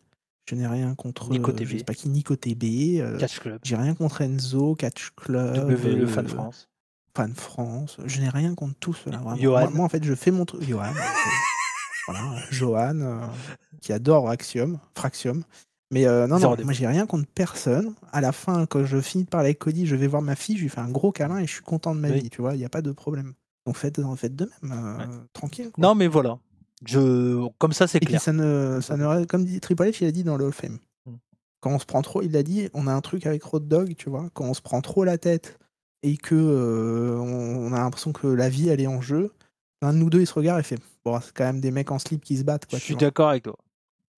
Non, mais c'est pour ça, mais moi je suis très, très cool qu'on s'en parle là direct et qu'on n'attende pas la fin du podcast et qu'on se dise rien. Ça, je déteste. Moi, je préfère. En fait, on est d'accord à 100%. C'est juste que moi, j'essaye j'anticipe. Mais en fait, c'est mignon, il veut me protéger. J'anticipe sûrement trop. Oui, mais c'est même pas c'est clairement pas que pour ma gueule. Je m'en bats les couilles de toute façon d'être aimé ou pas. C'est vraiment pour vous dire que le podcast il est sain et que nous, on dit. Alors, je te rassure, si tu t'en bats les couilles d'être aimé ou pas, moi c'est pareil. Donc au pire, on fait comme on veut, on est tranquille. Quoi. Oui. Mais tu vois, il y a toujours ce côté, on est sur Internet et il y a des gens qui sont. Ça, malheureusement. Voilà. Donc voilà. Mais en tout cas, le leader match. C'est ce que j'ai dit à un gars sur Twitter. Le problème, c'est que c'est un mec que j'aime bien qui dit souvent des Hibou, je sais pas quoi, il a un drapeau belge, ou je sais pas Hibou, mais IBN ou 60 et quelques. Il est gentil, quoi, je l'aime bien. On peut le citer, lui. Oui, ça va.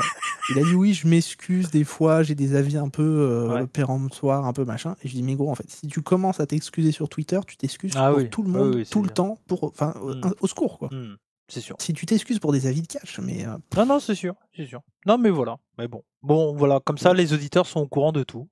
Et voilà. Y a pas rien à cacher. Non, mais on a rien à cacher, mais ça prouve que quand les gens nous écoutent, ils nous disent qu'ils aiment bien notre podcast parce qu'on est vrai, machin et tout, vous avez raison, en fait. Parce mais que... c'est que moi, je laissais tout dans le JSM au show. Ouais. Ce que je disais à mon collègue, je fais attention à ce que c'est très dangereux de faire ça. Je ne coupe rien, moi. Je veux vous avouer que certains épisodes, on a coupé des trucs. Bah oui. Il fallait mieux. Alors, il y a un épisode, un seul, moi, où je lui ai demandé de couper un truc. Le reste, c'est que lui. Ouais. Mais il y a un épisode où je lui ai demandé de couper. En fait, moi, je coupe par anticipation. Peut-être moi, je coupe quand je sens que je suis allé trop loin. Mais peut-être trop, hein. Peut-être pour rien. Mais pour ce que j'ai coupé pour toi, il fallait bien que je le coupe. mais tu vois, mais c'est une des raisons que je veux plus faire live parce que c'est trop dangereux. Avec moi, tu veux dire? Mais parce qu'avec Enzo, je pense que ça va. Mais... Avec Enzo, pareil, avec Benny aussi. Parce que en fait, on parle comme si on était... On s'appelle, on parle pas comme ça, en fait. Tu vois, on joue pas de rôle, on n'est pas là à se dire attends, faut que je dise ça pour que les gens soient de mon avis, tout. On s'en bat les couilles, on donne notre avis de fan, tu vois. Et du coup, on dit des trucs, et par moments, on se dit, et par moments, je dis, j'aurais peut-être mieux fait de fermer ma gueule à ce moment-là, tu vois. Bon. Et que moi, ça finissait en possible procès pour diffamation avec des personnes. Non, mais voilà. Non, mais c'est pour ça. Bon. C'est pour ça qu'on utilise ce côté enregistrement et qu'on est un peu en décalé. Ça permet d'avoir ce sas de sûreté et de bienveillance. Mais Cody, il dit un truc qui me fait plaisir. Il fait putain, à chaque fois que à chaque fois que j'écoute nos podcasts, et quand je fais le montage, je me retrouve limite à écouter tout le podcast parce que j'adore. Moi, je les réécoute tout ça. Et ça me fait plaisir. Bah oui, je nous trouve bons. Il y a zéro débat. C'est vrai. Zéro débat. Bon, le leader match, vous l'avez vu, nous a passionnés. Parce qu'on est parti dans... moi j'ai adoré. En vrai, c'était un bon leader match. Moi, j'ai trouvé que c'était cool. Je trouve que c'est mérité pour Sol Ruka. Tout le monde a eu ses moments, ses spots et tout. Il n'y a pas trop eu de botch. Peut-être Zarya qui n'a pas trop été mis en avant, je trouve. Elle a quand même. À part le moment à la fin, elle n'a pas eu. Elle n'a pas un moment où elle porte les deux en même temps. Il n'y a pas un truc comme ça. Peut-être. Un moment un peu de force. Je sais qu'Obafemi l'a fait, ça. Ouais, Obafemi, puis aussi Jordine. Oui. Mais non, moi j'ai trouvé que c'était bien. Je suis à 3,5. Je suis à 3,75. Tiens. T'es plus que moi. Tu vois? Bah écoute, Bah, pareil, voilà. hein. 6-man tag team match. Eh bah, c'est peut-être l'un de mes matchs préférés de la soirée, moi. Ah! Ouais. The D'Angelo Family, Shining Lorenzo, Luca Crucifino et Tony Crucifino et Tony D'Angelo contre le Dark States. Fun fact, je faisais comme ça, je disais à ma femme, il s'appelle Cappuccini. Puis ma fille, elle était comme ça. C'est pas lui Cappuccino en plus.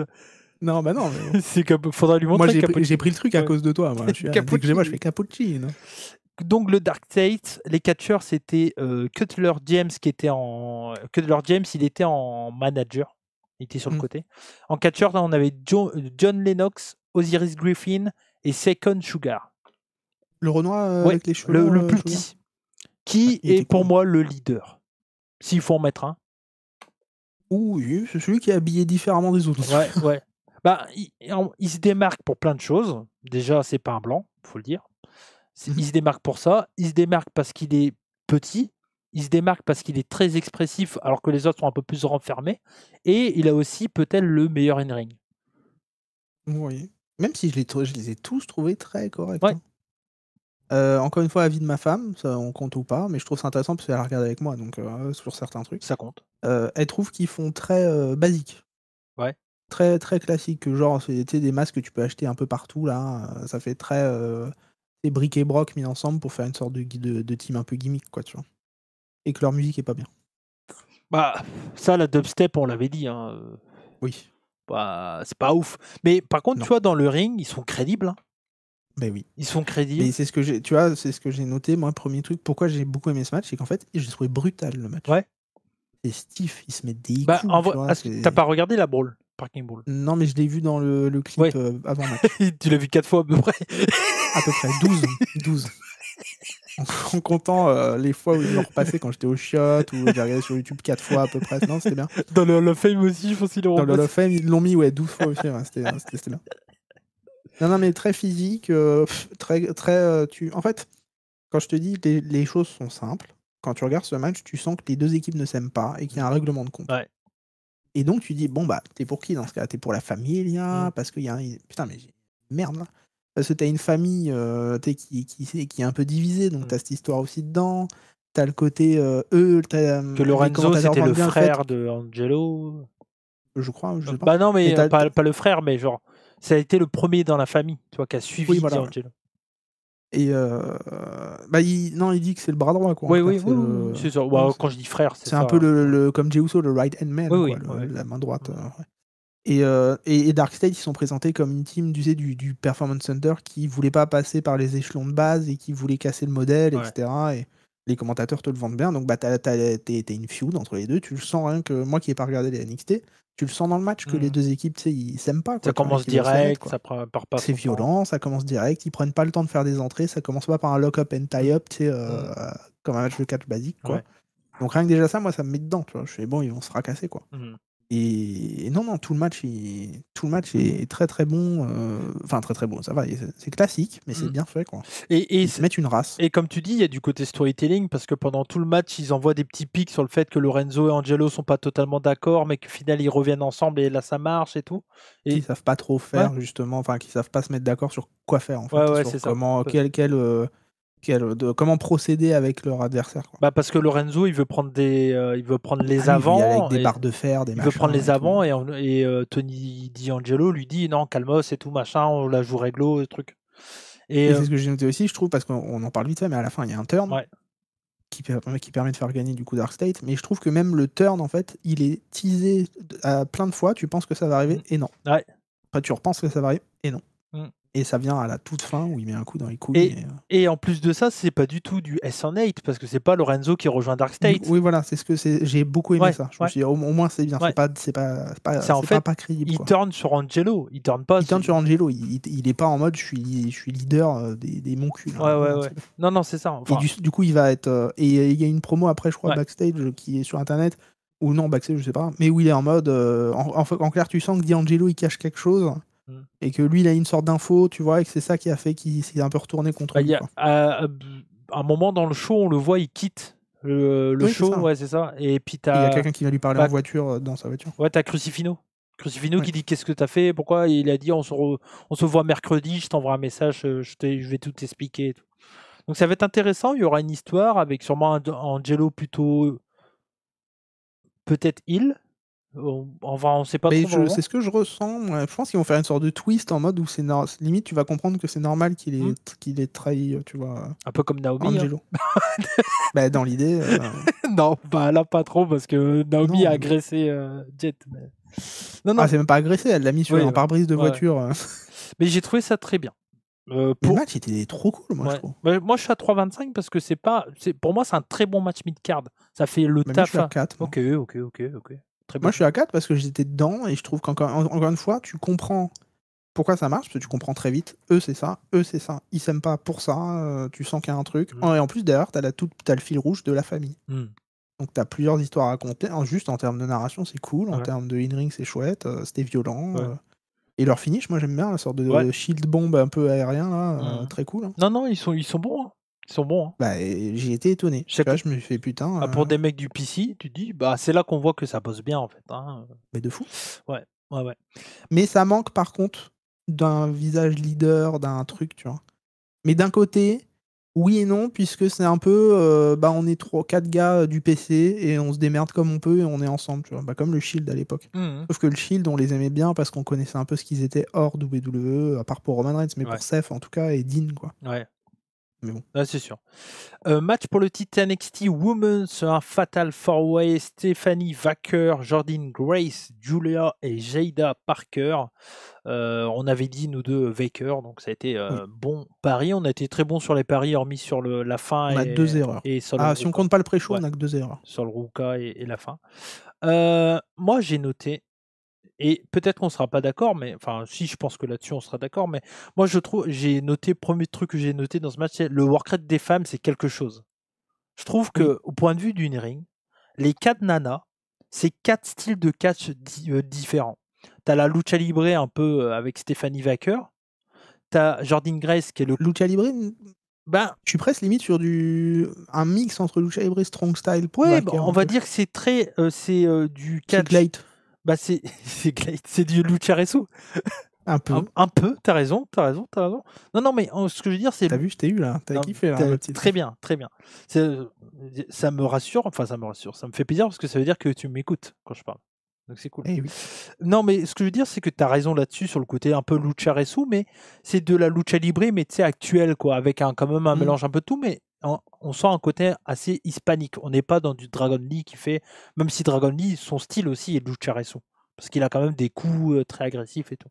Mais bref, donc on a ce côté-là avec Stephanie Vaquer. Jordynne Grace, on est dans le pur catch indépendant powerhouse. Voilà, très impressionnante et tout. Julia dans le strong style Joshi. Et moi, j'aime beaucoup Julia. Hein. Mais je trouve que tous les trucs strong style qu'elle était censée faire, ça faisait un peu faible. Ah, moi j'ai trouvé... Les petits coups de genoux qu'elle a mis vite fait, les machins. Moi j'ai trouvé beaucoup moins floppy floppa dans ce match-là que avant. C'était l'un de ses meilleurs matchs qu'elle a eu. Parce qu'elle avait le côté plus agressif. Elle avait des coups de boule, entre autres, tu vois. Mais par contre, je trouve quand même ça fait pas encore Steve comme on a pu voir au Japon. C'est sûr, mais je pense qu'elle se contrôle. Parce qu'elle peut pas... J'espère. Elle va pas arracher des crânes non plus, mais bon. Et Jada Parker, c'est la pure catcheuse, Performance Center, WWE, comme elle doit être, tu vois. Sacha Banks, Bianca, tu mets tout dedans, ça fait une Jada Parker. Et du coup, on a 4 styles de catch différents, et les 4 se complètent vraiment bien, et c'est vraiment un super Fatal 4-Way, dans le sens où elles travaillent tous ensemble pour faire une belle pyramide bien en pic, je trouve. Et moi, j'ai kiffé ça. J'ai trouvé que c'était équilibré. Il y avait Viker qui prend l'avantage, Jordynne Grace prend l'avantage, Julia prend l'avantage, Jada Parker à ces moments. Il n'y a aucune des nanas où je me dis elle a été moins présente, tu vois, là où on disait sur le leader, peut-être Zarya, on l'a un peu moins vu et tout. Là, j'ai pas du tout cette sensation-là. C'est très spotty, très spot-fest parce que c'est un Fatal 4-Way, donc compliqué Encore une fois, pas tant que ça. Hein. Moi, je trouve, parce que c'est un enchaînement de spots. Ça m'a pas trop loin, quoi. Pour moi, c'est un enchaînement de spots, donc je le considère spot-fest. Tu vois. Yeah, man. Ah oui, putain, c'est vrai que ça. T'as Booker T. Il l'a fait 3 fois. Mais d'ailleurs, Le Quel plaisir. tease sur le quack quack, badababa, quack quack. Ah oui. Tu sais, parce qu'au début, elle a teasé genre 2 fois, il n'y a pas. Donc il est là, Mhm. oh yeah, yeah, et il n'y a pas. Du coup, tu sens, il est trop vénère, il fait, oh, fais chier et tout. Et quand il est vraiment, putain, il est à fond, quoi. Et Yeah! t'entends à la fin le public Booker T. Et puis tout le monde se retourne vers lui en genre Bah il kiffe. Et t'as même deux pancartes avec Ouais. marqué A avec du feu, tu sais. Ouais, c'est clair. Ça me fumait. Ah non, mais En vrai, au début, je trouvais que ça en faisait trop. Mais c'est comme avec Trick Williams, tu vois. Maintenant, Mm. ça fait partie du délire, tu vois. ouais, et ça puis sera même bizarre si elle le fait, tu sais, dans le roster Ouais. principal et que t'entends plus Booker. Ah, bah, c'est ah, clair. ah, Et puis en vrai, oh Viker, yeah, elle peut le man. remercier parce que cette prise qui est hyper basique, elle est hyper over. Et c'est comme le Yeet, c'est Ouais, comme le machin. Elle a un truc maintenant, Ouais. quoi. C'est clair. Mais c'est vrai que sans Booker T, limite, il faudrait que quand elle sera dans le main roster, Booker T, il vienne, mais soit là il parle juste pour les pas. matchs. Et dès qu'il y a Ouais. ce move-là, oh yeah! Oh yeah, C'est man. clair. Et puis tu sais, tu le vois. Et en fait, quand le public il l'applaudit, t'as un petit plan vite fait sur Ouais. Booker T de loin, tu le vois taper une barre, frère. Il est en mode genre, il adore. Quoi. Ouais, c'est clair. Là, c'est comme un moment, j'ai trouvé le trio bien mieux qu'au tout début, j'avais dit Oui, le je suis trio d'accord. machin. Je trouve que là, ils ont trouvé leur truc. Et à un moment, Corey Graves, c'est bien. Ouais. Tu sens qu'il s'est mieux acclimaté au truc. Quoi. Bah, lui, au début, c'est- tu sens qu'il avait peut-être un peu. lui, c'est l'expert. Oui. Vic Joseph, c'est play-by-play. Et Booker T, c'est le spectacle. un colère de ouf. Ouais, Booker color, T, spectacle, machin. Qui crie, qui machin. Et à un moment, il y a, dans je sais plus quel match, il y a un Michinoku Driver. Et il y a Vic Joseph et Corey Graves qui dit en même temps, mais synchro parfaite, Michinoku Driver. Et tu as un plan plus loin et tu vois les mecs au fond. Et tu vois les deux qui se regardent et qui se check et tu sais, du style bravo et tout, c'était cool ça. Et tu sens une complicité que moi j'ai pu avoir aussi quand je commentais avec certaines personnes. Et ça, quand tu as ça en tant que commentateur, tu dis ah cool. Bah, ça te donne envie d'aller bosser. Quoi. ouais, et puis même dans le podcast, c'est un peu pareil, tu vois, quand nous on sort des trucs et qu'on se capte tout de suite, ah tu Ou dis même là, ok, quand on vous parle et Ouais. qu'on vous dit des choses, Et on c'est dit une la complicité vérité, qui fait c'est- qu'on peut se dire des choses. c'est et clair. tout, ouais. Parce que beaucoup de gens auraient caché, auraient rien dit là-dessus, hein, tu vois. Et puis on aurait terminé le podcast en se disant allez à la semaine Ouais, prochaine. ouais, hein. ouais. Mais moi, au fond de moi, je me suis dit putain, non, tu vois, faut qu'on se dise des choses pour que ça soit vrai et qu'on est vrai, tu vois. Donc c'est bien. Donc voilà. Et pense à un truc, hein, moi j'aurais jamais de souci avec toi tant que je te trouve pas injuste. Bah ouais. Moi, si en fait, tout ce que tu as dit, je comprends d'où ça vient dans le commentaire et ce que tu es, quoi, tu vois. Ah ouais, ouais. Donc, je te trouve pas injuste. Non, non. Donc, il n'y a pas de problème, je peux t'écouter, on en discute. C'est ma personnalité, on est Ouais. tous différents et c'est ça qui est beau. C'est ça. La force, comme disaient les salles majestés. D'ailleurs, Florian Folenfant, il était content que je Oui. parle des salles majestés, ça m'a fait J'ai plaisir. vu, Je fais, oui. ah, les salles mages. Il y a des gens qui fan, écoutent hein. les salles mages aussi, peut-être. Oui, on emmerde la société. Oh et oh. Putain. Donc, très bon match. Peu de botch ou de moments de flottement. Je le mets dans la même catégorie pour moi. Victoire logique de Viker, j'ai mis un très bon 4,25. T'as le near fall de Julia sur Parker, là, vers la fin. Oui. J'y ai cru. Hein. Ouais. Il y a eu un near fall à un moment donné, frérot. Tout même le public, il était en mode oh Bah ouais. mon dieu. Et non, je sais pas. En fait, moi, il y a un truc qui a fait que j'ai pas. Tu sais, moi, il y a des fois, je sais pas comment l'expliquer, mais j'accroche pas à certains matchs. Et je peux pas te dire pourquoi spécialement. Et bah, ça en fait partie. Ok. J'étais. Tout est bien. Et, mais ça, en fait, je sais pas comment expliquer, ça m'a fait un peu comme le Vaker Julia au Madison Square Garden. Il y a quelques. Bah, quand Ouais, Vaker mais enfin, quand Vaker gagne. Ouais. Là, ça m'a fait un peu pareil. Après, c'était un peu. une heure. Enfin, c'était une heure. C'était 10 minutes. 12 minutes de match, quoi. Mais le match est bon, tous les enchaînements sont bien ou autres, mais soit je suis pas investi dans les personnages, peut-être, soit il y a un truc, mais. Mais non, mais Zula était blessé. Oui, bah il était blessé, c'est normal. C'est normal, tu n'étais pas investi, il était blessé. Ils t'ont worké sur la blessure, en fait. Comme Kevin Owens, putain. Comme Kevin Et Owens. si ça arrive, je pète un câble, hein, je vous le dis tout de Bah, suite. moi aussi, en vrai, je serais pas content. Moi, hein. je serais pas content. Moi, je serais pas content. Bah, moi non plus. Vraiment, je trouverais pas ça du génie, quoi. Ah non, gros manque de respect, même pour les fans qui sont bien tristes par rapport à Owens aussi, quoi. Ça c'est mon anus. Oui. Voilà. Paf. Parce que tu peux worker si quand même tu sens que c'est un work, tu vois. Là, frère, ils le font venir sur le ring, t'as le truc avec Orton. Et en fait, même juste scénaristiquement, comme j'ai dit tout à l'heure, ça n'aurait aucun sens. Donc pour moi, c'est pas crédible et c'est pas utile et c'est nul. Imagine Brian après sa promo qui. Bah oui. En fait, c'est un work. Bah voilà. Brian, il revient Non, mais imagine Brian, il fait la promo, je suis désolé, je dois reprendre. Tout le monde chiale et tout. 2 semaines après, il revient en mode en fait, je suis à Mania. Hein, et je t'affronte dans un Open Challenge, Randy Orton. Ah non, moi, je serais ouf. Non, moi, il y a des trucs, je trouve qu'il y a la limite du work. Voilà. Mais bon, c'est chacun sa vie. Et donc oui, pour le match, pas très à fond dedans. Jordynne Grace, j'accroche toujours pas spécialement. Julia, j'aime beaucoup. Vaquer, Est-ce que, j'adore. Est-ce que, à ton avis, le fait que moi je connais Vaquer et que je kiffe pas Vaquer, que Jordynne Grace, que je kiffe Jordynne Grace depuis très longtemps, est-ce que ça joue sur le fait que je l'apprécie un peu plus que toi ou pas? Parce que moi, largement, bah oui, forcément, oui. Parce que si tu la connais depuis plus longtemps, oui, tu l'as. moi je l'ai vu en live en 2019 à l'APC. Et je la connaissais déjà depuis au moins 2 piges avant en 2019. Donc, tu vois, je l'ai vu évoluer et tout ça. Bien sûr. Et là, je trouve qu'elle est dans son élément, mais tellement. Et je me souviens d'elle où elle fait pas tâche, oui, bien sûr. Et je me souviens d'elle où elle disait WWE, oui, mais je choisirai le moment. Et tu sens que c'est hyper réfléchi dans son cerveau de quand il fallait qu'elle aille à WWE et tout ça. Et je trouve que elle est dans sa carrière, elle a une intelligence qui est très forte et qui va l'amener très très loin. Et en plus, elle tranche avec tellement de meufs, quoi. Moi, je trouve qu'elle a tout, mais ça reste encore une white meat babyface qui tape dur. Pour le moment, il faut qu'elle soit heal, je pense. C'est ça que je veux te dire. C'est qu'elle a tout, mais il lui manque un peu. Même bon, Rhea Ripley, on en a plein cul de son Rhea Bloody Ripley, Mamie, tout ça, machin. C'est bon, on a à chaque fois, je vois tes gifs sur Twitter. Et je le mettrai tout le temps dès que je la vois maintenant, j'en peux plus. Et j'aime beaucoup encore une fois Rhea Ripley, mais qu'elle chante, elle n'a pas besoin de ça. Quoi. Ouais. On va arriver à Mania. Bah oui. C'est quoi, c'est à 1h du mat? Oui. Mais c'est pas mon but, t'inquiète, je vais te libérer avant. Mais Jordynne, ouais, elle était.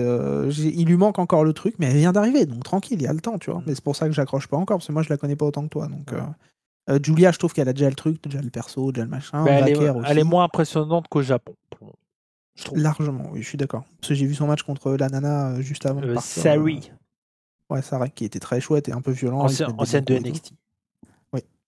Et Jada Parker, bon, c'est GTA, quoi. Donc, c'est une très bonne catcheuse WWE Performance Center. Elle fait rien de mal, en fait. Elle me fait rien qui m'impressionne, en tout cas. Oui, mais elle fait rien de mal. Non, tu vois, c'est vrai. Elle fait, en fait, tu la vois, tu fais, ok, elle a un physique, elle a un certain charisme, certains vont l'apprécier, d'autres non, mais tu vois, ils ont aussi joué sur le côté, je sais pas pourquoi GTA, je sais pas pourquoi la ref dit. Elle adore, je t'avais dit, ses jeux préférés, c'est GTA, Call of et ouais, puis machin. Ouais. Et puis elle a un côté un peu gangster, tout ça. Oui. Truc, oui, elle fait comment elle parle. Elle fait les trucs et tout. En vrai, tu la mets avec Jay à faire hit, t'es dans le bon truc. Hein. C'est ça. Je sais même plus comment ça s'appelle ça, tu vois. Oui, pas non plus. Je sais plus comment ça s'appelle, les trucs. Mais non, c'était un match sympa, mais j'étais pas autant dedans. Après, si je dois faire vite fait on en verra. En vrai, c'est intéressant de faire un petit classement, tu sais, des matchs dans la soirée. On fera ça à la fin. Ouais, on fera à la fin. On terminera comme ça. On fera un classement du match qu'on a préféré jusqu'au match qu'on a détesté. Et on va enchaîner donc avec le main event, triple threat match pour le titre NXT. Obafemi. Quelle présence d'Obafemi. Hein. Ah oui, et puis même Jason Evans. Non, mais. Trick Williams, c'était celui qui faisait le plus tâche. Je vais m'arrêter sur chacun. Oba, ouais. Mais là, Oba, putain, tu le vois, tu fais. Je comprends pourquoi Bobby l'a fait. Ouais. Non, Bobby l'a fait, c'est bon, c'est bon. Business. Je vais avec MJF avec des putes et puis tout va bien se passer. Quoi, tu vois, non, mais ça sert à rien de rester là. Bah oui. Moi, j'ai 50 balais, lui, il en a 27, c'est bon, quoi. Tu vois. Non, il est impressionnant. Physique de ouf, présence de ouf, rien à dire. Non, imagine juste, lui contre Fatou, lui contre Braun Breaker, lui contre même Roman Reigns. On va se régaler. Mais... On va manger Gucci, frère. Ah, mais Obafemi Cody, j'ai envie de le voir. Ouais, pareil, ouais. T'imagines un destructeur comme Obafemi qui vient détruire Cody ou un truc, enfin, monstrueux. Non, mais... Le ruler of this world, c'est incroyable mais... le côté gimmick. Moi, je l'ai souvent dit aussi, je trouve que, tu vois, quand je vois le futur, quand je vois les jeunes talents partout dans le monde et tout, bah, tu vois, quand tu as des gens qui gueulent parce que là, il y a eu le NXT Europe qui a été relancé par Triple H où il a dit ça va arriver dans pas longtemps, machin et tout, et on sent qu'ils veulent s'imposer partout. J'ai vu des gens tout de suite, des grands défendeurs du catch indépendant dire « Hé, enculé, Triple H, machin ». Mais en fait, vous n'avez pas compris qu'une chose, c'est que c'est pas parce qu'il y a NXT Europe, NXT Japan, NXT Mexique, NXT machin, mes couilles sur la commode, qu'il n'y a pas de nouveau talent qui va être créé. Le circuit indépendant, il va toujours exister. Il y aura toujours des petites promotions, des petites écoles de catch qui vont créer des jeunes. Et en fait, avoir un NXT comme ça et d'amener des jeunes catcheurs précoces dans ces trucs-là, surtout que maintenant, c'est plus un circuit fermé, les mecs vont pouvoir aller à NXT tout en continuant le catch indépendant. En fait, ils vont être juste meilleurs. Bah oui. C'est juste un. Et puis je suis sûr, en plus, les défenseurs du catch indé, je suis sûr que si vous demandez demain à Aigle Blanc, à Kuro ou à tout ce que vous voulez, là, vous leur dites, les gars, tu préfères quoi? Aller dans des petites salles de 200 personnes, ou même 10 personnes, Payer au black, etc. Ou alors avoir un WWE contrat, on s'occupe de toi, on te donne même des outils, des infos, de l'argent, tu peux être entraîné à tel ou tel truc, WWE, tout ça, machin. Non, je préfère rester dans ma merde. T'as un salaire annuel. Voilà. Non, je préfère rester dans ma merde. Mais bien non. sûr. Mais et même eux vont se développer plus vite, ils vont avoir plus d'accessibilité. Et puis, en fait, Triple H, il est pas con. S'il va aller au Japon, bien sûr qu'il va faire son NXT Japan, machin, à la manière NXT, mais il va quand même prendre les bases du Japon. Il suffit de voir ce qu'il avait fait avec UK. C'était très très british dans le style. Il y avait vraiment une différence entre NXT UK et NXT normal. Déjà, moi je me rappellerai toujours le premier tournoi. Comment ça tranchait en termes de match par rapport à ce que tu avais à la télé à cette époque. Non, mais c'est sûr. Mais c'est pour ça, franchement, ceux qui gueulent. Et Triple H, il a dit un truc, parce que c'est mon maître. Je respecte ce qu'il dit. Et le terme de l'évolution, c'est soit tu t'adaptes, soit tu péris. Et spoiler, en fait, quand vous avez une machine à compresser comme la WWE, et ça marche pas avec l'IA par exemple, avec ChatGPT, tu vois, des trucs comme ça, soit tu t'adaptes à tes nouvelles circonstances, à ce qui va arriver, etc., parce que tu peux pas y faire grand chose, et il faudrait énormément de monde, tu sais, pour. Par exemple, tu parlais des indés qui sont pas contents. Dans ce cas, ils ont qu'à se former, mettez-vous tous ensemble et faites un truc. Mais c'est pour ça que Game Changer, ils ont vu le filon. Voilà, et si vous le faites pas, crevez, ou adaptez-vous en fait. Donc soit tu t'adaptes, soit tu crèves. Game Changer s'est adapté, il a dit oui, nous on va prendre le tournoi, ça nous fait un show, machin. Quand le Japon a vu tout ce qui s'est passé là, avec AEW, avec WWE, tout ça, machin, WWE qui s'étend, ils ont pas fait un truc là où ils fusionnaient toutes les compagnies pour faire. Mais après, au Japon, ils ont toujours bossé les uns avec les autres un peu. Il y a juste New Japan. Mais ils l'ont fait de manière officielle quand même. Il y a eu tout un truc officiel. United Japan Pro Wrestling. Donc ils s'adaptent, ils essayent. Tu vois. Mais le truc, c'est que, et en plus, t'inquiète que si WWE arrive au Japon, je pense que le Japon, ils sont contents, hein, parce que le catch au Japon. Oui, je vois bien les Japonais. Oh là là, non, dis donc, des nouveaux gens qui vont s'intéresser à notre produit. Vraiment, non, merci. Quoi. Non, moi, je pense qu'il faut vraiment pas être négatif sur ça et déjà juste attendre de voir comment ça va être fait. Et c'est là qu'on pourra juger, déjà. Et moi, franchement, les défendeurs, moi je suis un grand fan de catch indépendant. Je suis le premier à regarder des shows dans une salle où il y a 50 personnes, BZW à Las Vegas. En hardcam dégueulasse. BZW. Quel bazar. Bah non, mais là c'est trop facile, je suis désolé. Grand respect pour eux d'avoir osé, mais c'était peut-être un peu trop osé. Ou un peu trop tôt, peut-être. Bah en fait, ils ont aucune. Enfin, c'est vraiment, tu sais, genre sur TEW. Tu sais, quand tu fais ta promotion de catch sur TEW, Total Extreme Wrestling Challenge Mon Cul. Quand tu fais sur ce jeu-là, tu as toujours des zones où ta promotion, elle est forte. Là, tu vois, eux sont forts en France, en Europe, un peu plus fort. Enfin, un peu moins fort, mais ils ont une petite connaissance quand même en Europe maintenant. Et là, ils sont partis dans un secteur où les gens, ils savaient pas qui c'était, quoi. Alors, oui, c'est pas la WXW, quoi. C'est pas un truc qui est là depuis des années, qui est connu. Et puis, sur leur show, ils avaient des noms indés, mais pas des grands noms indés qui fait déplacer du monde, tu vois. Donc, bon. Ouais. Mais c'est couillu de l'avoir fait, hein. Bravo à eux, hein, parce qu'il faut avoir les couilles et l'argent pour le faire.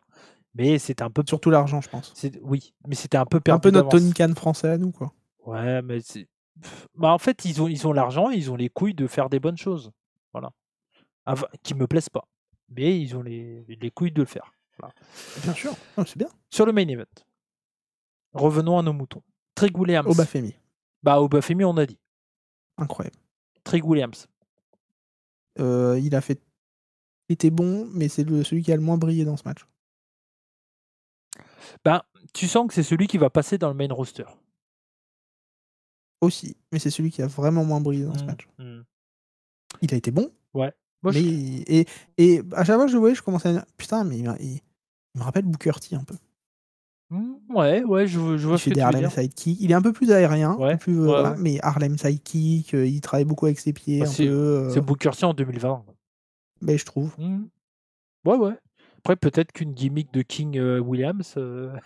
All hell King Williams. Avec Charmel qui. J'ai toujours appelé Chamel. Oh le bâtard, le Chimel. C'est pas gentil. Ne tapez pas ça sur internet. Si vous savez pas ce que c'est. Enfin, ne tapez pas univers porno aussi. En vrai, si vous avez envie de taper Chimel, tapez Chimel. Hein. Faites comme ce que vous avez envie. Voilà. Si vous avez envie de taper univers porno, tapez univers porno. Javon Evans, franchement, lui, alors je l'avais... Will Ospreay, Non, mais en fait, x10, lui, enfin, je l'avais vu, tu vois, je l'avais vu avant que je regarde vraiment NXT vite fait. Je dis, oui, il a un talent, mais je me disais, bon, encore un autre, quoi. Lui, c'est clairement, et j'ai l'impression que, et c'est là où ça va être un peu la limite pour lui, j'ai l'impression que malheureusement, ça peut être la breakout superstar toute sa carrière. Oui, je vois ce que tu veux dire. J'ai un peu peur qu'il ne passe jamais Cédric Alexander, quoi. Ouais.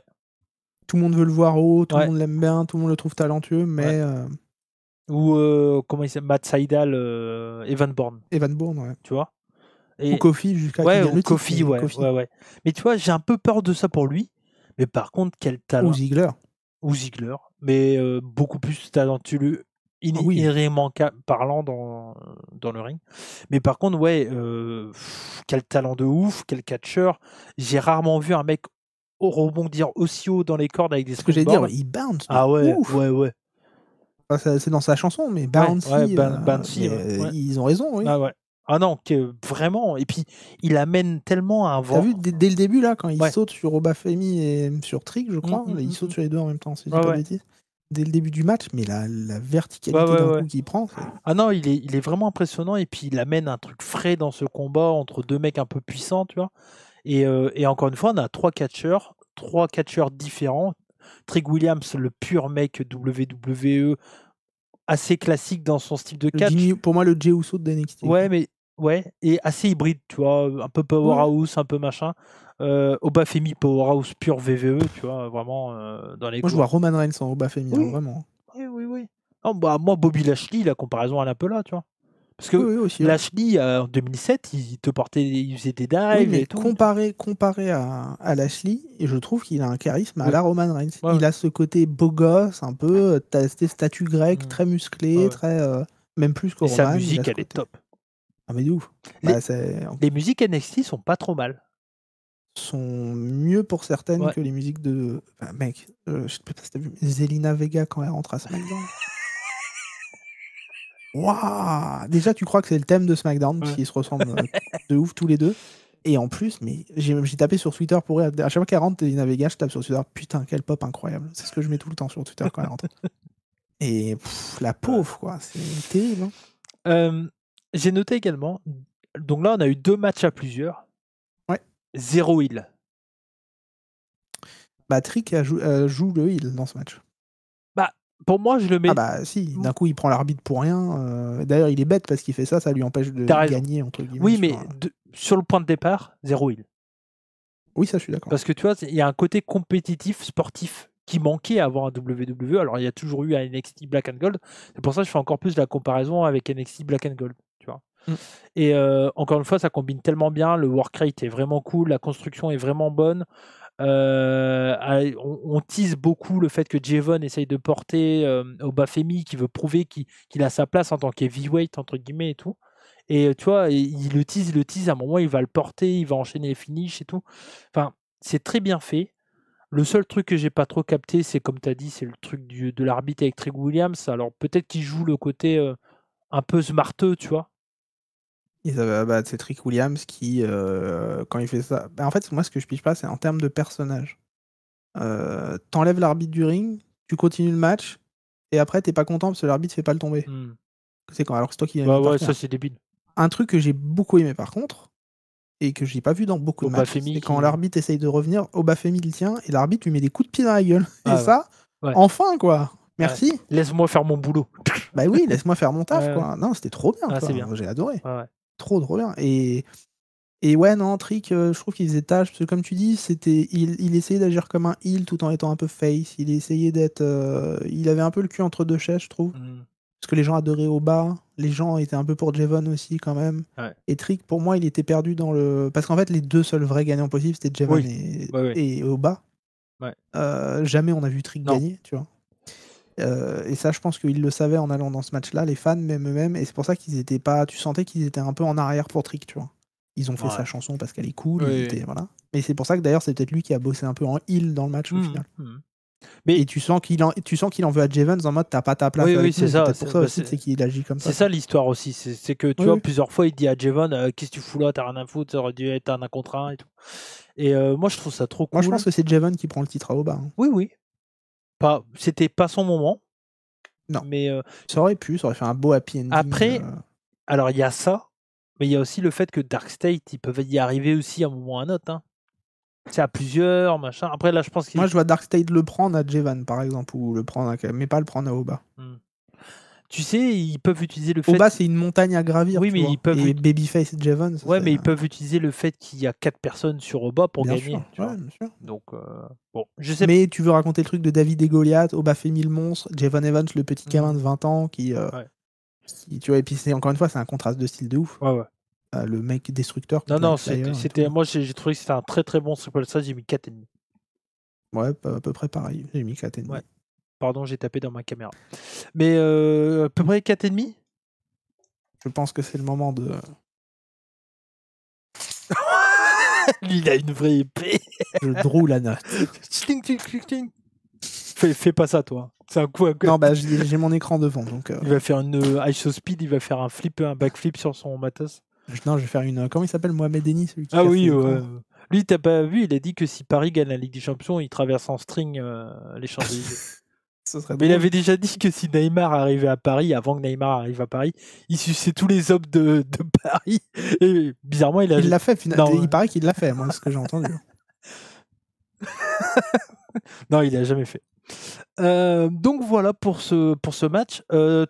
Tes matchs préférés, du coup. Oui, donc dans l'ordre, moi je trouve ça intéressant au final, parce que ça te permet quand même de. Bon, je parle pas du pré-show, hein, mais dans l'idée, je pense que de ce que j'ai préféré beaucoup, je mets le triple threat des hommes, le six-man en dessous, Hank et Tank, Ricky Sins et Dan Page, Stephanie Wacker et tout. Enfin non, Stephanie Wacker au-dessus de Ricky Sins et Ethan Page, Ethan Page, Ricky Sins et le ladder match. Ouais. Numéro 1 pour moi, c'est le triple threat mâle, enfin des hommes. Ouais. Hank et Tank et Fraxium. Le match féminin Fatal 4-Way. Ouais. Et derrière, bah, c'est équivalent, c'est du 3,5 pour les 3 autres. Donc, tu vois, j'ai mis 3,25 sur le Six-Man, mais c'était un bon match de mid-card quand même, tu vois. Il était trop bien. En fait, encore une fois, c'était très équilibré. C'est un peu la même sensation que j'ai eue quand on était sorti de Roadblock, tu vois. C'est vrai. Mais j'ai préféré Stand Deliver à Roadblock. Alors, moi, Roadblock, j'avais kiffé parce que ça s'enchaînait bien, parce que tu avais le timing 2 heures, tu vois. Puis t'avais les Hardy, t'avais Axiom. Mais j'avais aimé ce format, faut que ça enchaîne, mais les matchs étaient moins bons que là. Là, vraiment, tu sens qu'ils ont la place pour le temps, enfin pour les matchs. C'est ça. Donc voilà. Bah écoute, c'est ce qui va terminer l'émission. On aura fait 2 heures, quoi, parce que bon, on a parlé, on a discuté, mais après, c'est on a dit des trucs importants. Si vous bah nous écoutez, que vous nous aimez bien, au moins vous nous connaissez un peu plus. Et tu comprends mieux le timing. Regarde. Parce que là, tu avais le preview. 2 heures, 2h30. Bien sûr. Là, le podcast, celui-là, il sort lundi. 2 heures. Pour jeudi, tu as le temps de l'écouter. Non, mais t'attends d'écouter le podcast avant jeudi. T'écoutes le podcast. Bon, là, niveau timing, ça va être un peu plus serré. Il faudra l'écouter vite. Il faut une semaine pour écouter le podcast de jeudi. Parce qu'après, celui de samedi, il va arriver vite. Tu vois. Et oui. Donc, mais bon, après, il y a les vacances. Jeudi prochain, on fait quand même. Jeudi, on fait pour samedi. Ok. Et ensuite, la semaine d'après, t'es en vacances. Et quand tu rentres le vendredi, on fait le podcast spécial mensuel. Bah oui. Mais on fera quand même 1 heure avec Cody. T'es en vacances, tu m'as dit. Oui, mais je suis on va le décaler, mais peut-être qu'on va l'enregistrer le lundi pour en sortir un. On va décaler peut-être un peu. On verra. Parce que du coup, on n'aura pas du tout parlé de SmackDown d'après Mania. Ou peut-être qu'on fera un juste pour parler de SmackDown. Parce que après, on peut essayer de faire 30 minutes sur SmackDown. Hein.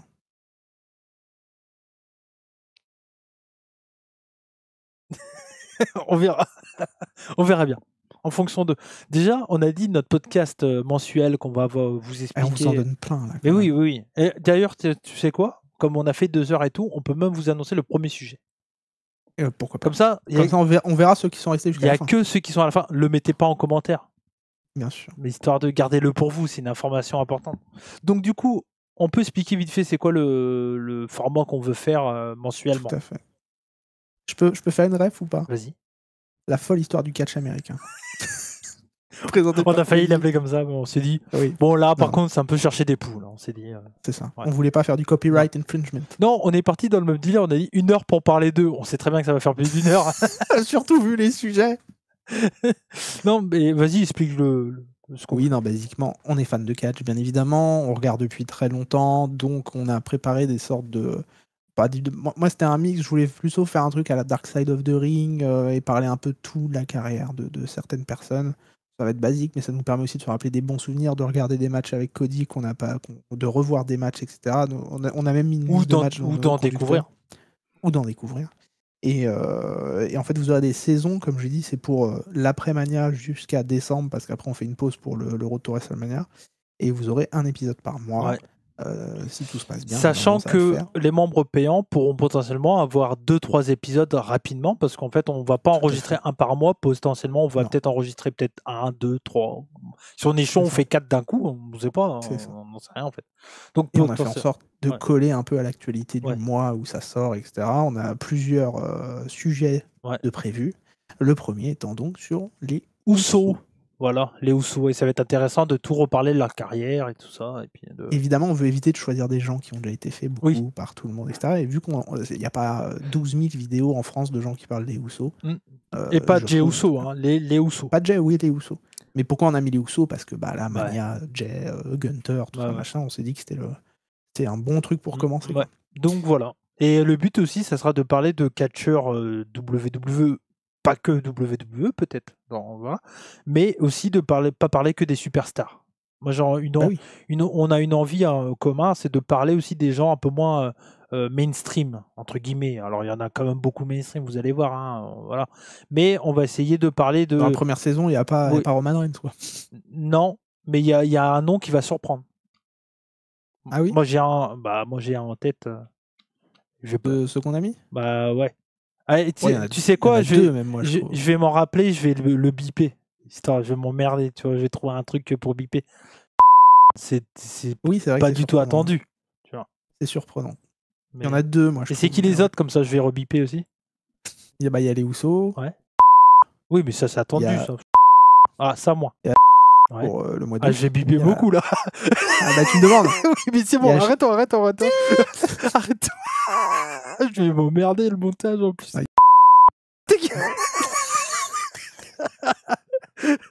Putain. Bon, en tout cas, Idan, merci à toi pour ce podcast. Encore une fois, de la grosse régalade. Toujours. Total régal. Comme la grande rigolade. Moi, total régal comme Bein Sport. C'est chacun son. Voilà. Et t'as vu tous les sujets dont on a parlé? Non, mais... Bertrand Cantat, Chris Benoit. Non, mais, mais c'est ça notre podcast. C'est que Hanouna, là. Les gens, ils se disent, ils voient NXT review, machin, parce qu'à chaque fois dans le titre, je mets que le sujet principal. Sinon, c'est impossible. Je peux pas mettre dans tout le titre. On parle de ça. Et à chaque fois, ils ont des bonus, tu vois, des petits trucs en plus. Ils disent, putain, je m'attendais pas. Ça s'appelle la vie, en fait. Hein. Bah, c'est ça. En fait, pourquoi c'est. Excusez-nous de pas être que sur du catch et de parler de la vie. À la limite, on pourrait appeler. Il y a quelqu'un, il y a Didi Daminou qui a dit, franchement, appeler le podcast un moment avec. Bah oui. Au lieu de 1 heure. Un gros moment. Alors là, attention, c'était une review, c'était pas 1 heure. Bah oui, c'est une review, c'est pas 1 heure avec Cody. Bon, il y a le logo qui est au-dessus, mais bon, je vais pas changer. Hein. Oui, il a eu la flemme de changer. Ouais. Enfin, en vrai, c'était prévu qu'on fasse 1 heure avec Cody Dan pour. Mais je lui ai dit, frère, c'est la review, tranquille. C'est Mania. Mais par contre, je vous le dis, attention, après Mania, je veux vraiment qu'on reparte sur 1 heure parce que j'ai. Mais je suis d'accord. Sinon, on va trop se prendre la tête. Enfin, tu sais, on va trop pas trop se voir, ça c'est pas un souci, mais trop, tu sais, faire. Si on fait 2 heures tous les semaines, à un moment, ça va être lassant. Tu vois? Enfin, pas Je suis d'accord sans l'être. Enfin, pas lassant, mais à un moment, tu vois, ça peut mettre un peu de pression en se disant, machin. Enfin, voilà. J'ai pas envie, j'ai envie que ça soit bien, donc on va. Bah, je préfère me dire, on prévoit 1 heure et on fait plus à chaque fois que de me dire, on fait 2-3 heures sans prévoir, sans rien. Et puis, c'est comme ton podcast, tu peux pas tester. Bien sûr. Que j'ai toujours pas sorti parce que c'est la semaine de Mania et que j'étais occupé sur mon test. Donc, vous l'avez enregistré mardi, oui. Mardi. Ah oui, c'est pour la semaine prochaine que. C'est celui de la semaine prochaine qui est un peu plus, qui va être un peu plus complexe, dépendamment de quand on finit avec Benny. Bon, en tout cas, merci à vous. On vous fait des bisous. On se retrouve donc jeudi prochain pour la review de WrestleMania. Et je tenais à dire un dernier truc. Moi, l'un de mes podcasts préférés que j'ai jamais fait de ma vie, c'était un podcast solo de 3 heures où je parlais de mes machines à laver. Dans un gis mais au chaud en plus. C'est vrai que t'as fait, des... 3 heures. T'as fait des JSMO seul. Mais ouais, j'étais obligé. Remarque, même quand il était là, j'étais un peu seul. Bah moi, des podcasts c'est le genre de mec qui venait, qui posait les pieds sous la table et qui préparait rien. Tu vois, donc, moi, des podcasts seuls, j'en ai fait plein. Les mercredis. Oui. Mais c'est pas facile en vrai. Non, bah non. Après, à la différence, c'est que j'avais un chat. Toi, t'avais pas de chat. Non, moi, si, parce que je le faisais sur Mixler. Oui. Et j'avais du monde, on était trentaine, quarantaine. C'était plus que moi. Pas connu en plus. Ça marchait bien à l'époque. Ouais. Bon, allez, en tout cas, merci à vous. Comme on dit chez moi, Banzai. Et surtout, n'oubliez pas, Idan. I love you, Cody. I love you too. Et soyez curieux. Soyez curieux. Ciao.